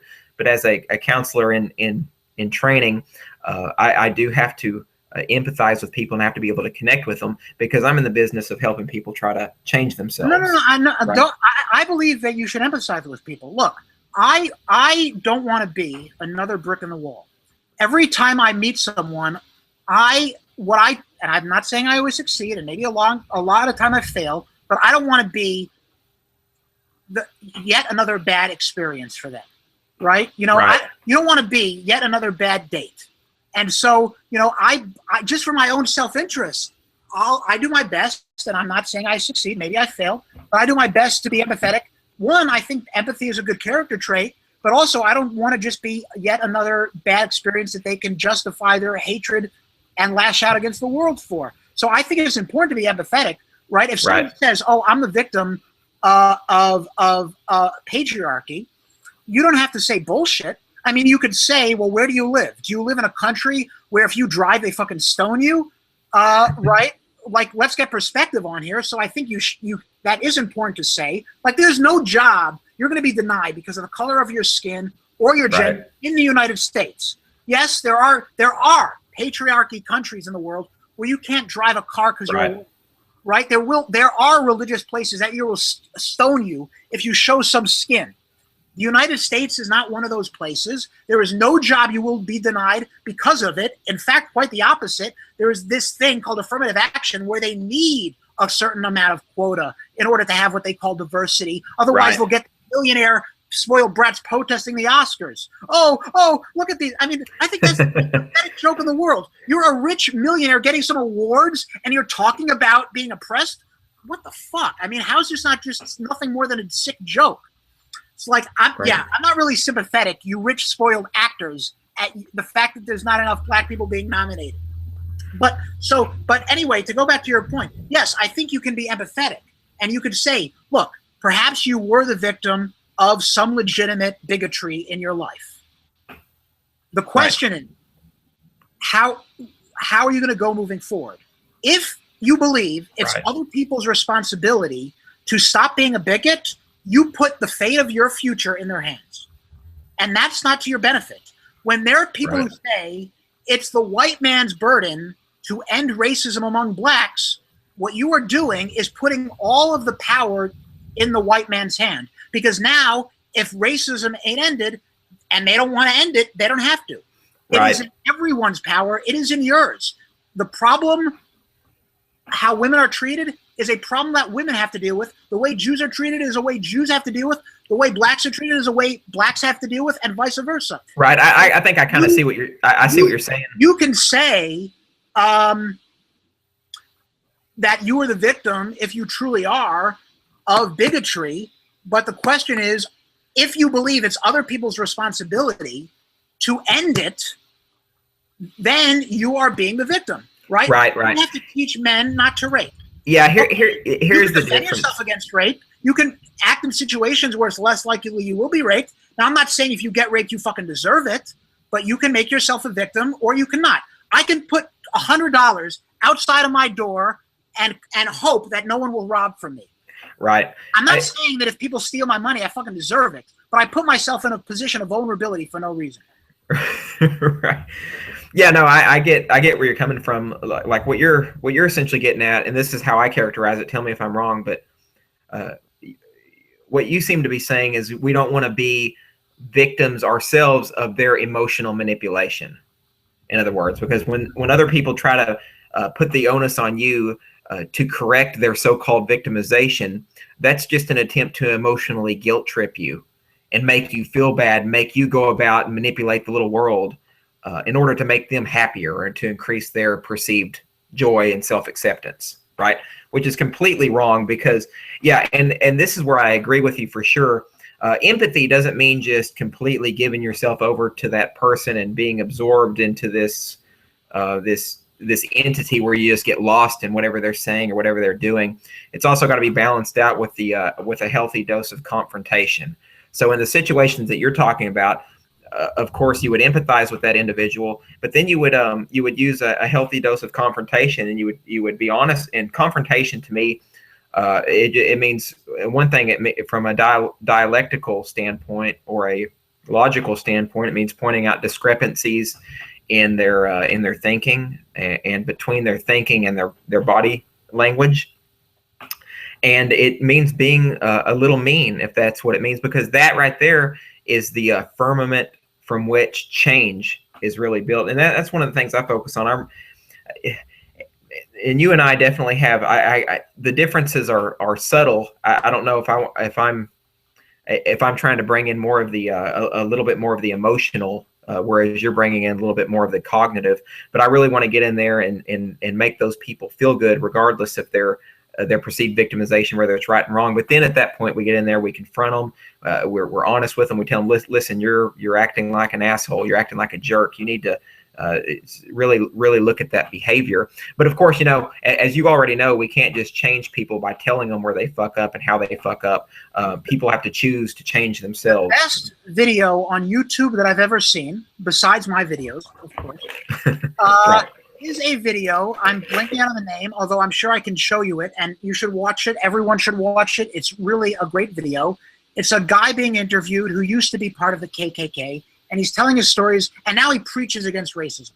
And he's talking, and he's giving some of his experience of what got him out of being a bigot. And so he says there was this guy, a black preacher, and the first time I met him, I thought he was going to come out with white, wearing a necklace of white people's skulls, and with a boombox playing the theme from Shaft and have the ghetto look. And I shook his hand by mistake because I broke a Klan rule. I wasn't realized you're not supposed to touch black people, and I looked at my hand, and he noticed that I looked at my hand, and he said to me, "Don't worry, it don't come off." And there was a scene where a bunch of the KKK decided to knock on his door and terrorize him and knock on his door wearing the KKK outfits. And he opens the door and he says, "Halloween's not for another 3 months away." There was another instance where they set fire to a cross on his lawn, and he said, "Hey guys, do you want some marshmallows and hot dogs for the fire?" There was another instance where they saw the guy about to eat a chicken in a restaurant, and they said, "We're going to do to you whatever you do to that chicken. So think long and hard before you touch that chicken." So he looked at the KKK and he looked at the chicken and he kissed the chicken. So you have the power and how you respond. That black guy, and it's a rare quality, said, "I'm not going to let you bully me. I'm not going to let you intimidate me. You're going to do whatever to me, what I do to the chicken, I'll kiss the chicken. Let's see if you're going to do that to me." "Oh, you're going to come to my house and try to terrorize me? Fine, I'm just going to make fun of you by saying you're wearing silly costumes and that you're asking for Halloween candy. Oh, you come to set fire to my church? Fine, I'll give you hot dogs and marshmallows to shrug it off and say, you can't get under my skin. You can't get under my skin." So I'm not saying that the people like that guy deserved to be terrorized by the KKK, but he knew how to handle it. And he said, "I'm not going to let you terrorize me. I'm going to break you with laughter. I'm going to kill you with kindness by showing you love and affection." Right. And there was one instances where the racist guy called the guy on the phone and disguised his voice. He's like, we know who you are. We're going to come to get you." And the guy goes, "Oh, it's you. Give me a phone call. How nice. Take the time out of your day calling me. Oh, God, please forgive him. He does not mean to be so ornery. He does not to be so stupid." So you can respond to how people treat you. And so I'm not saying that people deserve to be victims. I'm saying people can contribute to the victimization or they're not. If there is a crime-laden area where a lot of crime is, you could say, "I'm going to go there and not let people intimidate me, and go there and not let myself be the victim of crime." But if you go there knowing that it's a dangerous area, should you complain afterwards that you're the victim of crime? I mean, that's why you see all these women wear these skinny outfits marching against rape culture, saying we can wear whatever the hell they want. Yes, you can, but why start trouble for no reason? And so I'm not saying that if you wear a skinny outfit, you deserve to be raped. But if you know this what increases the probability of being raped, you're basically saying, I'm going to increase the probability of being raped by acting in behaviors that I believe increase the probability of rape. And then when I get raped, I'm going to bitch and complain about it. So I'm not saying that you shouldn't dress skinny. And I'm not saying that if you do, you shouldn't complain when you get raped. I'm saying you control how people respond to behavior. Right. Yeah. I mean, that just goes back to, I get you. I understand that. It's just that it goes back to that emotional manipulation shit that these type of folks try to pull sometimes whenever they're, they're in of course, the victim mentality, and they're trying to live that that out. So yeah, that makes perfect sense to me. Mm-hmm. Yeah. All right. What else do you want to talk? I feel bad for doing most of the talking, but well, dude, it's no big deal. I'm actually used to that. I mean, my job is to listen, so sometimes it can be difficult, when I do an interview. All right. Let's. What else should we talk about? I mean, I guess you want to talk about peaceful parenting. I guess. Yeah, we can discuss. I'm not a super expert on peaceful parenting, especially since I don't have any personal experience, but we can sure discuss it. Sure. Yeah. Yeah. There are things I like about it, although I think there are some problems with the promises that the peaceful parenting people make. Also. Okay. So. Which promises would you say? Well, I don't think that if every child was treated peacefully as a child, then statism would end. Meaning, I believe that being a peaceful parent is good because peace is good, and you shouldn't beat your kids. And I think it will help improve his cognitive ability by using reason and persuasion. But it's not solely the way people were treated that determine how they act. People have these things called genetics. And it's the cyclical argument. If you're going to argue that the reason people are violent is solely because they were treated violently, how about the very first violent person on earth? What made him violent? So I think that there is in us, whether we like to admit it or not, an inborn genetic character trait that can make us violent. So I think if you're going to promise, as long as we raise kids peacefully, we can live in a peaceful society, I think peaceful parenting is good because peaceful parenting is good. But I don't think that's sufficient to end and whittle away the state, because people have genetic dispositions and peaceful parenting, and it's not just genetics versus nature versus nurture. Nurture is important, but nature also plays a role, and it's not 100% of the other. And I think the peaceful parenting advocates look at nurture and completely ignore nature. Also, I don't think it's an effective strategy if your goal is to whittle away the state. I think it's good as a means to an end of itself, because peace is good. But there's way fewer anarchists than us. Last time I checked, statists are breeding. And so as long as they're breeding more than us, the fact is that's not sufficient enough to whittle away the state.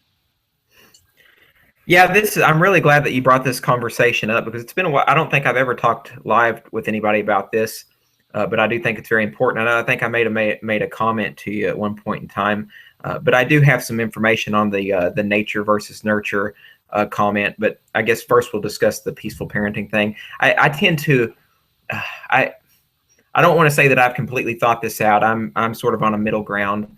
I do think that there are some facts we have to look at, though. It's true that if there has been some research done to suggest that when children are spanked, there are some correlations with later on substance abuse use. It is correlated with violence later on down the road, and of course, one of my favorite books on this topic is by Alice Miller. She was a psychotherapist. She did it for 20 years, and she focused on childhood traumas. She was a psychoanalyst, though, but she focused on childhood traumas. But she specifically looked at, and this was very controversial, she looked at cultural institutions and sort of the family, the functioning of the family unit, and the silent abuses that were perpetuated on children. And this is spanking because it's considered culturally acceptable. I think the statistics there's a lot of people who will argue that not very many parents spank anymore, but we know that that's bullshit. There's been many polls done, and it's like in the 90 percentile or something, 90% range. So one of the things that Alice Miller said was a lot of times parents will not allow their children to feel. This is on back to the emotion will be a key theme whenever you talk to me, whenever anybody talks to me. So children are taught not to feel. How many times have you heard a parent say, whenever the child is acting out, throwing a tantrum, the parent will essentially say, shut the fuck up. You need to calm down right now. Don't do that. Don't behave in that way. So in Alice Miller, she characterized this as thou shalt not feel, right? So whenever two children are taught not how to feel, and then of course, if they keep trying to act out, if they keep trying to express themselves emotionally, then the parents will attack that child. They will further traumatize that child by hitting the child for acting out like that. further really harming or short-circuiting the limbic region wiring. The limbic region, of course, is responsible for our emotionality and emotional functioning, namely the amygdala. And some of the studies do suggest that the amygdalas are much smaller. They're a little and they're overreactive and volatile in children who have been abused in various ways. And I would say, and I don't know that the research has completely borne this out, but I would say even those silent abuses that Alice Miller was talking about, meaning the things like shutting the child down when it wants to behave, like when a child says that I hate you, which is honestly a lot of times that's a natural reaction, especially if the parent is authoritarian. So it completely throws off the child's development, and they get stuck in these different developmental stages, as Freud and what was the other guy, Eric Erikson, talked about. And that really, so to me, peaceful parenting, I think, is definitely a good step. I'm kind of like you. I can't say for sure that this is going to end statism, because we just talked about choices, and people still make choices, even if they are, they grow up 100% without damage. But it's very clear that if parents hurt their children, and their brain is they get that bad or that false start, that they are more likely to resort to violence in the long run. And we just talked about it in regards to the kids who go and shoot up schools and stuff. There's context. There's a biodevelopmental phase. I think one of the problems with these studies, look, I'm not saying it's not true, and obviously I don't approve of parents spanking their children or being physical with their children, but I think it's important to be accurate. And I think if you really want to, I admit I'm not an expert, but I think the studies will have more weight if you look at, let's say, twins separated at birth. One twin that comes from a peaceful parenting house and another twin that comes from a house that's violent. Because if you say, look, we could prove that spanking reduces violence in life because this person's father was a violent person who spanked his kid, and his kid ended up spanking his kid, and his kid ended up spanking his kid. Okay, but maybe it's also genetic. Maybe there's the genetic disposition. So I think you really have to look at twin studies separated at birth, or twin studies where maybe one parent ends up spanking the first kid, one set of twins, not the other, if you really want to separate and remove the genetic component. Because it could be that, yes, maybe the reason you're violent like your father is because you were beaten by your father just like he was beaten by his father, but it also may be that there's the genetic gene traces for, and that has that component as well. And so I think these studies, it's sometimes hard to, ceteris paribus and make sure that you take account of these important facts. Right. No, I'm really I'm glad you mentioned this too. It is really difficult. I haven't specifically looked at. There is a point I want to make there, but I haven't looked at the twin studies specifically, or I don't recall reading a whole lot of twin studies that they've done. Specifically focused on spanking. Of course, they've done twin studies galore when it comes to mental illness, especially schizophrenia, bipolar depression. We know that. But one thing I do know, I have read a researcher, one of the most preeminent researchers in spanking studies, actually does work in Texas. I want to say it's the University at Austin. And I forget her name at this point, but I remember very clearly that she said that there are hundreds of studies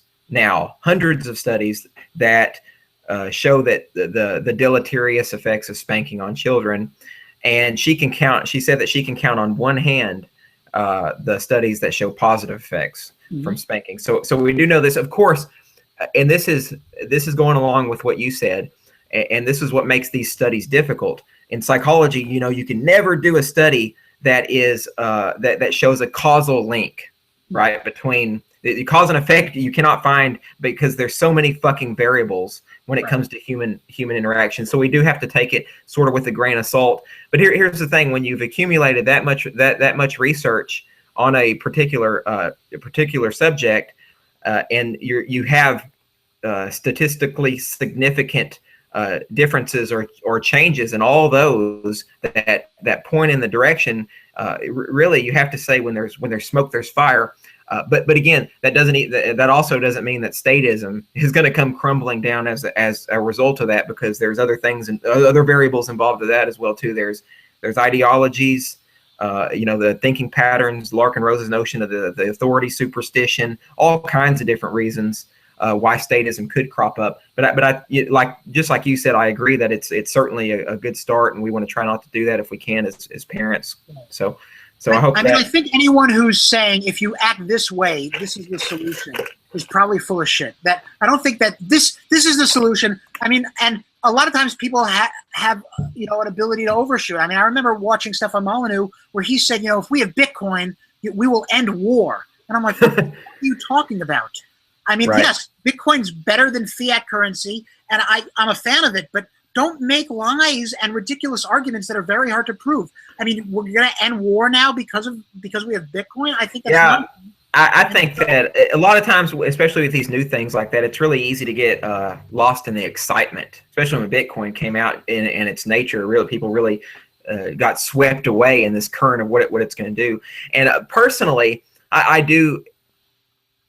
honestly, we've already gone way far past the discussion of Bitcoin at this point. That'd be a whole other discussion. But I do think it obviously is going to have some global impact, but it's just hard to tell exactly what it's going to do right now, just because of the nature of how it functions. But I don't think you should make promises that are hard to keep. I think you should say, here are the benefits of Bitcoin. It's harder to inflate. It's a free market currency. It's not forced upon us. You don't have to use it. There's competition. So I think that there are reasons you can make. And I think there are a lot of, one of the things that a lot of libertarians do is they seem to say, well, it doesn't matter if the argument's good, if what we support is right. And I think that's not true. I think we have to be honest, and we can't make bad arguments. And I think if we do, we have to call people out on them instead of saying, no, he's an anarchist, let it slide.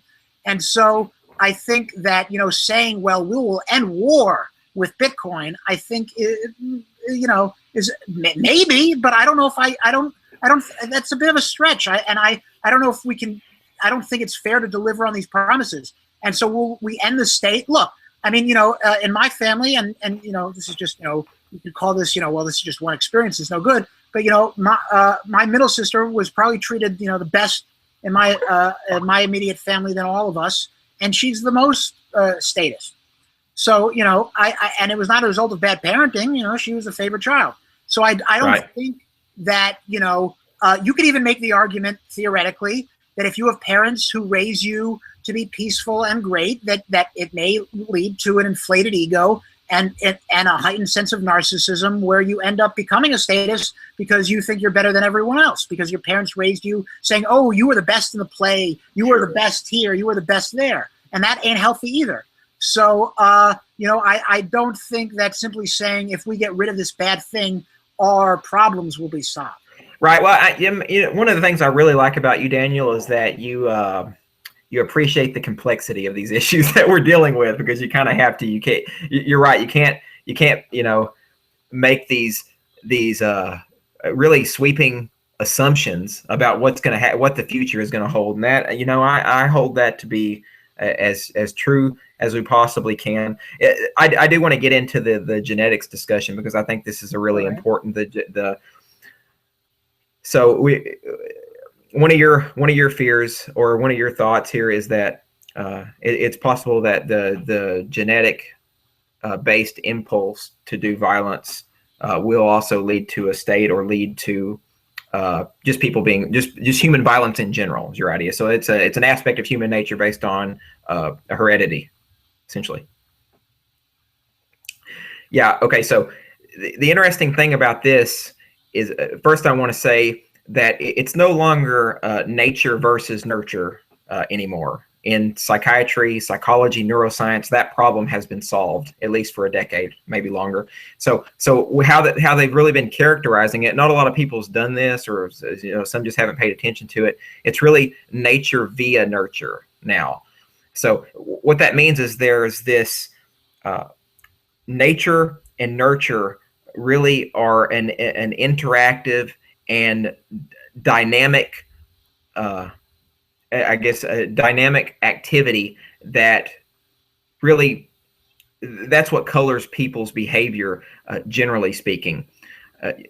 Neuroscientists tend to think that probably the genetic material neurologically is at around a 50%, around the 50% level. Like 50% is genetic, 50% is totally up to the individual to shape as they make choices and move throughout their environment. So it's going to be environmental influences, change the person's neurology, their own choices and their thinking patterns. All that's going to change.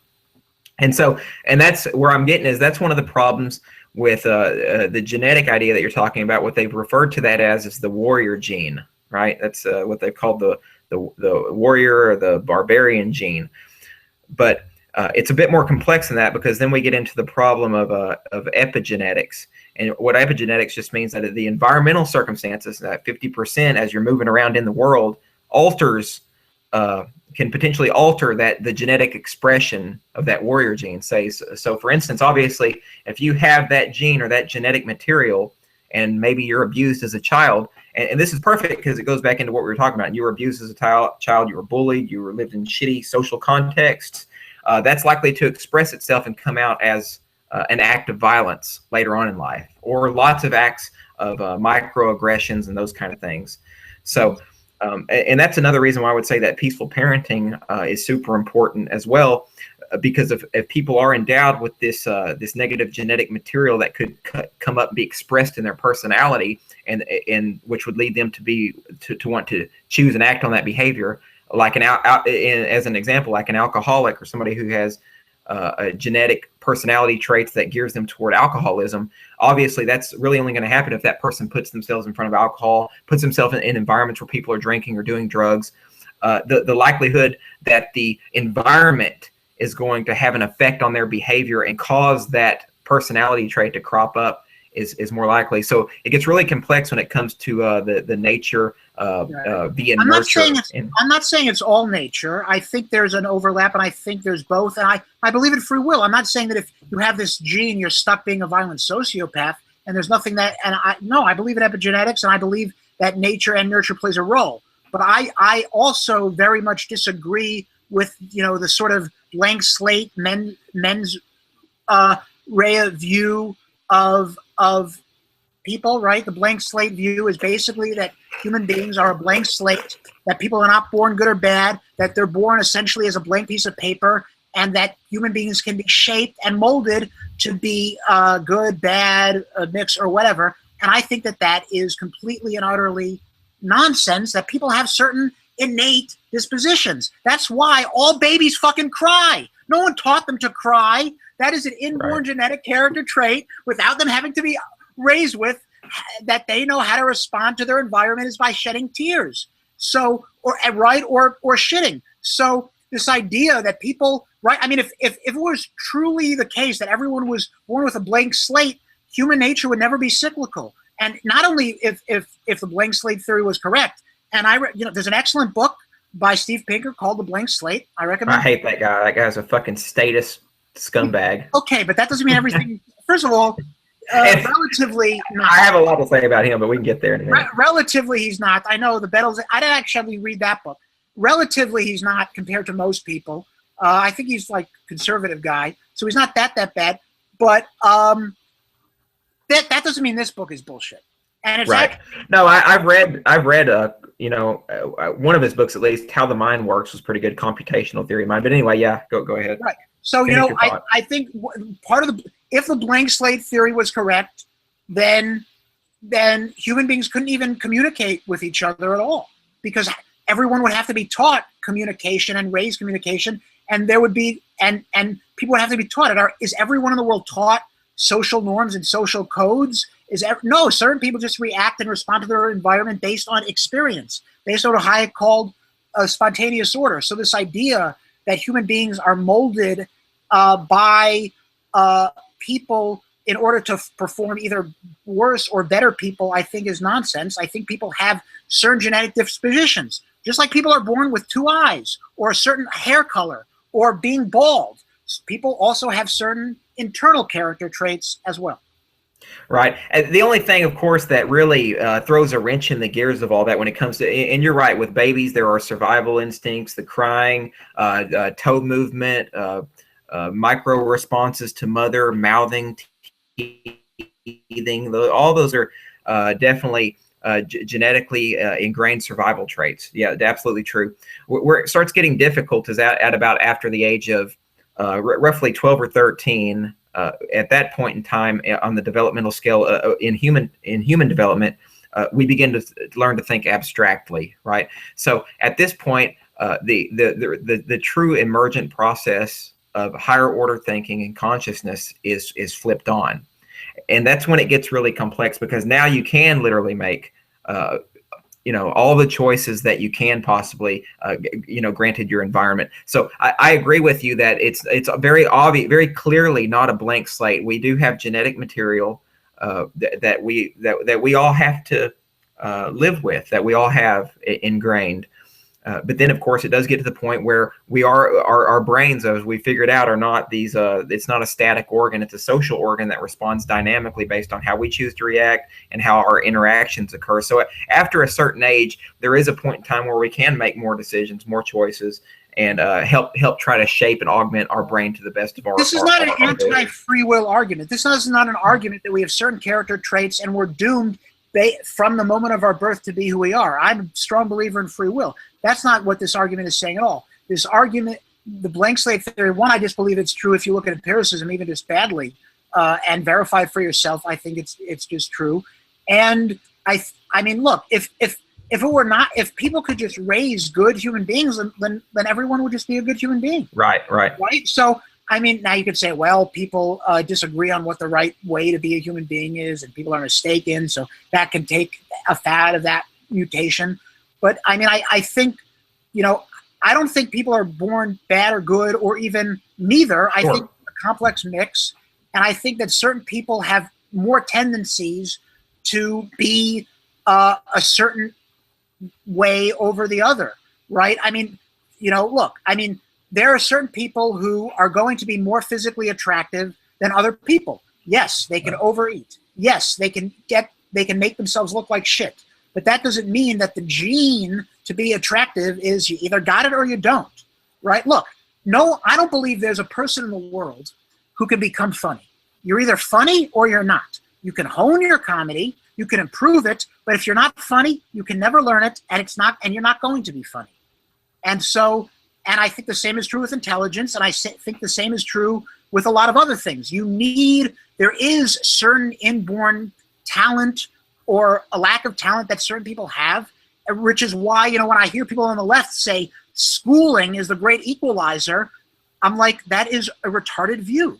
Because, first of all, I mean, to say that schooling is the great equalizer, or education, because they use their propaganda words, but first of all, the problem with saying education is a great equalizer is people go to different schools, and not all schools are going to be the same. And two, people respond differently. I mean, we all know that A student, that C student, that D student, and there are certain people who, are motivated and can say, I don't care what the material is, I'm going to get an A. And there are other people who could say, no, if I'm not interested in it, I'm not going to get an A. I have to be motivated. And so this idea that people could just learn to be smart or learn to be successful is nonsense. And that's why I think like these books like Become Rich and Successful, these self-help books, I think are a waste of money, because it doesn't take account that the entrepreneur has a lot of ability which cannot be transferred from reading a book. I think I'm a pretty funny guy. I think people who know me think I'm a pretty funny guy. I can't teach you to be funny.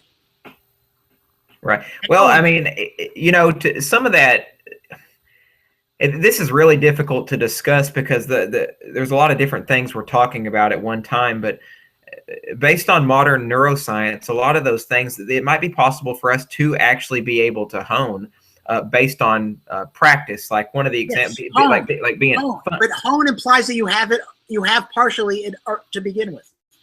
Well, I don't know about that necessarily. One of the things that I don't believe that I had, and of course now we're just talking anecdotally, and this is my opinion, but I've never been real good at empathizing if I had any empathy at all. It wasn't until I got into school and started training on how to be a counselor and how to connect with people that I've actually been able to embrace that aspect of myself. And I think that also, hearkening back to the psychedelic compounds, also opened up that aspect of of my abilities as well. So, and then of course there's the argument, just because you don't have it at one point doesn't necessarily mean that genetic bit of content is absent. You just might not know about it or be aware of it.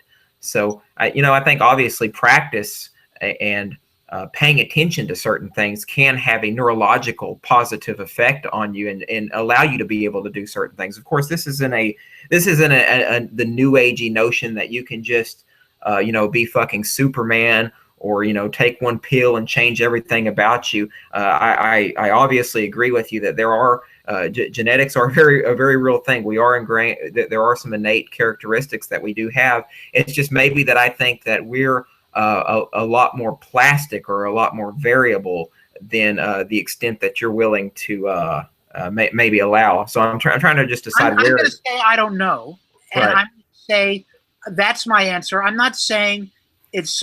I mean, first of all, I think if you're empathetic, it's probably just a latent genetic thing that you didn't get out into earlier. There are certain people who I don't think we've met who, yes, are never going to be empathetic, and no matter how much people empathize with them, no matter how well they're treated, there are people who are just broken, and now I'm not using that as an excuse to just discard people and say, why waste your time with you? I'm saying that I think that people have certain talents that are just I'm never going to be a math genius. Now, I can improve my math skills. I think I used to be mathically retarded. I think my math skills have gotten significantly better, but I'm very slow when it comes to learning math. I'm still not great at it. And no matter how hard I try, I'm never going to be a math genius. Right. And I know that. And I think that that's okay. But I think, I don't think it's true that, whatever you want, you can do. There are certain things. Look, could I be a supermodel? Not unless I want to spend a lot of money on plastic surgery or something. No, because I don't got it. So, yes, I can lose more weight. I can become more physically attractive than I am now. But there are a lot of people who are in shape who are not good looking. There's only so much that can be done. And so I think, no, it's not, as long as you want it and you work for it, you can accomplish it. Right. I mean, as we know already, we're talking about a little bit different things when we're talking about, behavioral traits, purposeful traits, volition, in comparison to physical characteristics, which are genetically immune. But they're both. I believe both are a result of genetics. I would say there's a pretty large difference because, like I already said, 50% of your neurology is completely up, in part to the way that you think, and also up to your environment. So with biological traits, physical traits, obviously you don't have any, like the shape of my nose, the color of my eyes. I have no control over those types of traits. But what I choose to do in my life, I can obviously exercise more control over that particular domain. The way that I express my personality, the way that I'm able to communicate with you right now is, and that's also something that I've had to work at for a long time. My ability to communicate, write, those kind of things. So of course the argument is there that we don't know. Did my ability to communicate with you the way I communicate with you, to write the way that I write, and to think the way that I think, was that something that was latent in there, or was that something that I just practiced at? From maybe not having any ability at all to having ability. So, well, how about IQ, right? Right? There are certain people out there who are severely mentally retarded, and no matter how much they study for an exam, no matter how much they might try to read, they are severely retarded. Now, that doesn't mean they can't make it in the world. That doesn't mean that we lock them in the closet. It doesn't mean that they don't have value as human beings. I have met many people with Down syndrome, some of the most authentic, nicest people in the world. But we're not doing anyone any favors by diluting that. As long as you work hard, you can be a success. I mean, look, maybe you can be an actor with Down syndrome, although I think you'll have limited roles. But yes, certain people have Down syndrome, and you're going to have it. Right. Well, I mean, there's a pretty obvious biological issue going on there. Down syndrome is a very clear genetic issue, so that we know that there's going to be neurological problems that are essentially going to be irreversible with that issue. So I think what we're talking about is, normal, non-handicapped, non-retarded people with biological issues. So. Can you increase your IQ significantly to become a genius? I don't know about significantly. Obviously, there's a plateau level there, but there have been people who have increased their IQ. But without even really going into that, there's a lot of different types of I don't even know if I buy that IQ or intelligence is a valid construct in psychology. They use it and they say that it's reliable and it also has validity. But I'm skeptical of that because there's a lot of different ways to measure intelligence. No, I agree. I don't think you can quantify knowledge, and I'm skeptical of IQ too. But assuming IQ is a measurement. Well, yeah, it might be. It might be something that's a lot more stable. I'd be willing to, concede to that if that's the case. Right. Right. I mean, that's why I think that, and there are certain anarchists who say, before we end the state or while we end the state, we really have to improve humanity. We have to raise people to be better. We have to create more empathy or personal responsibility in people, and that's the way to get rid of the state.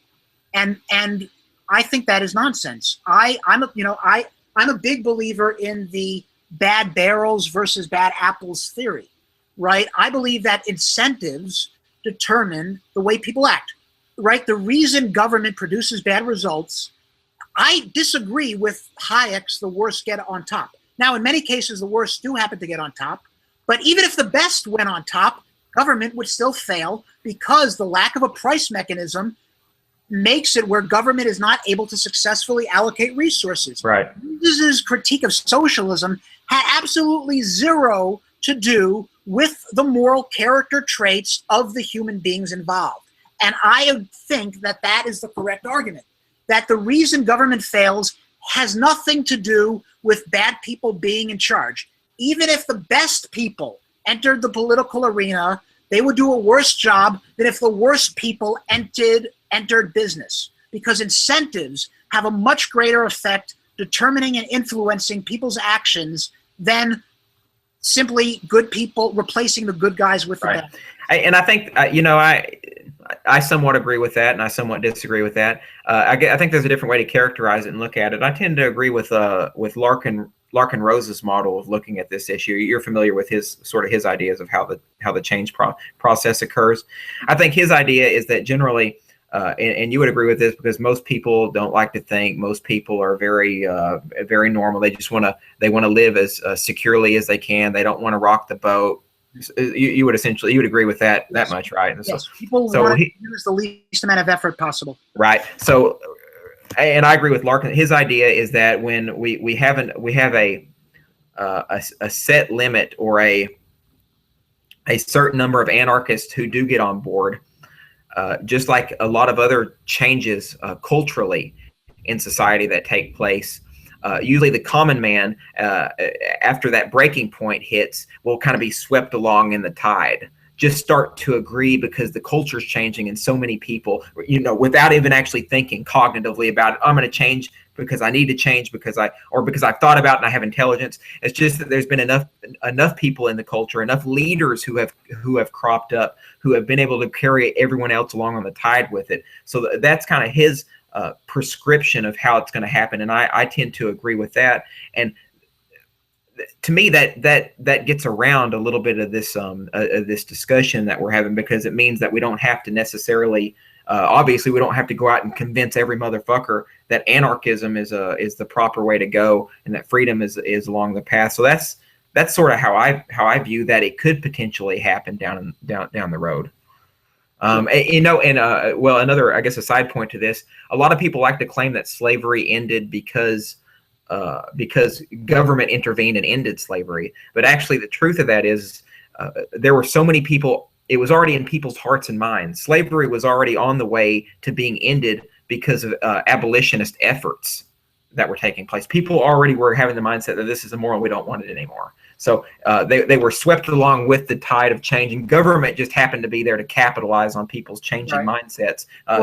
Same thing with witch burning, Enlightenment era scientists, those type of things. So maybe that's another way to characterize. But I don't even know if that's necessarily true. I think one of the reasons slavery ended is just because it's economically inefficient, right? I mean, the government created the Fugitive Slave Act, which forced people to rescue escaped slaves and return them to their masters, and they paid people if a guy was thrown on trial for refusing to help return the escaped slaves, or for a or for rescuing an escaped slave, the jury was paid $5 to say not guilty and was paid $10 to say guilty. So the government institutionalized and subsidized slave owners. If the government simply did not create the Fugitive Slave Act and did not subsidize slave owners, there would be no need for a moral revolution to change and end slavery. The economics would take care of it itself. It would just be a money-losing position, and people would say it's just not worth it because I'm way better off at making more money by hiring and paying people who have an incentive to produce because they get a part of what they produce than a person where 100% of the proceeds go to the master. So I don't think there needed to even be necessarily an abolitionist moral revolution to end slavery. As long as government didn't subsidize it, the economics would have ended slavery without a moral shift. Oh, by that logic, would the economics not also end statism as it is a form of slavery? Yeah, I think if there was not the government mechanism to rent seek, and if there was not, yeah, I think so. So yeah, that's another good way to look at it. Right. I mean, so concentrated benefits and dispersed costs.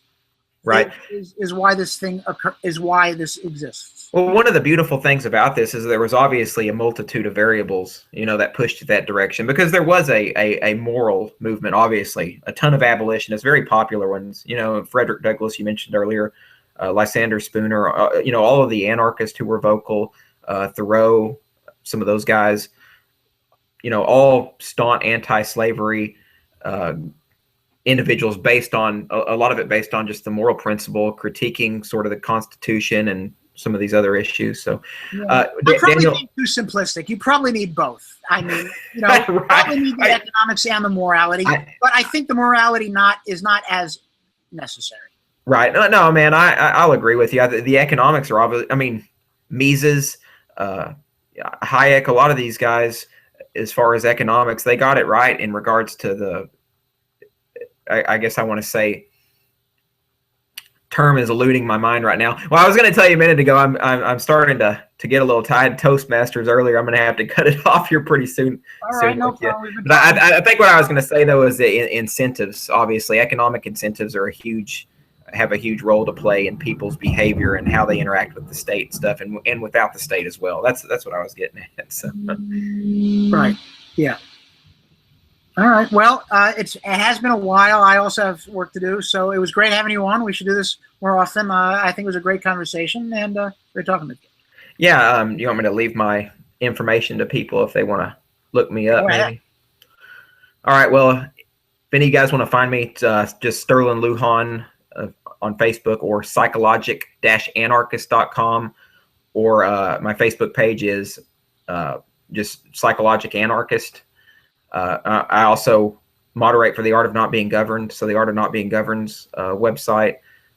You can also find me, and I will be speaking at Anarchapulco 2017, next February. So if you guys want to come out and see me there, we can all have a discussion. Thanks, Dan. Maybe even more than a discussion. Right. Hey, Daniel, I really appreciate I think our discussion was very fruitful. And I know you and we talk a lot, and, just for fun because we're friends. But this, we went into some areas here that I don't think we've had an opportunity to really flesh out yet. And I hope we get to discuss them some more. I really enjoyed it. No, I enjoyed it likewise. I hope I didn't talk too much, because sometimes I have a tendency to do that. But it was great having you on. And, no, that's all right. Appreciate you, brother. We'll see you. Yep. See you.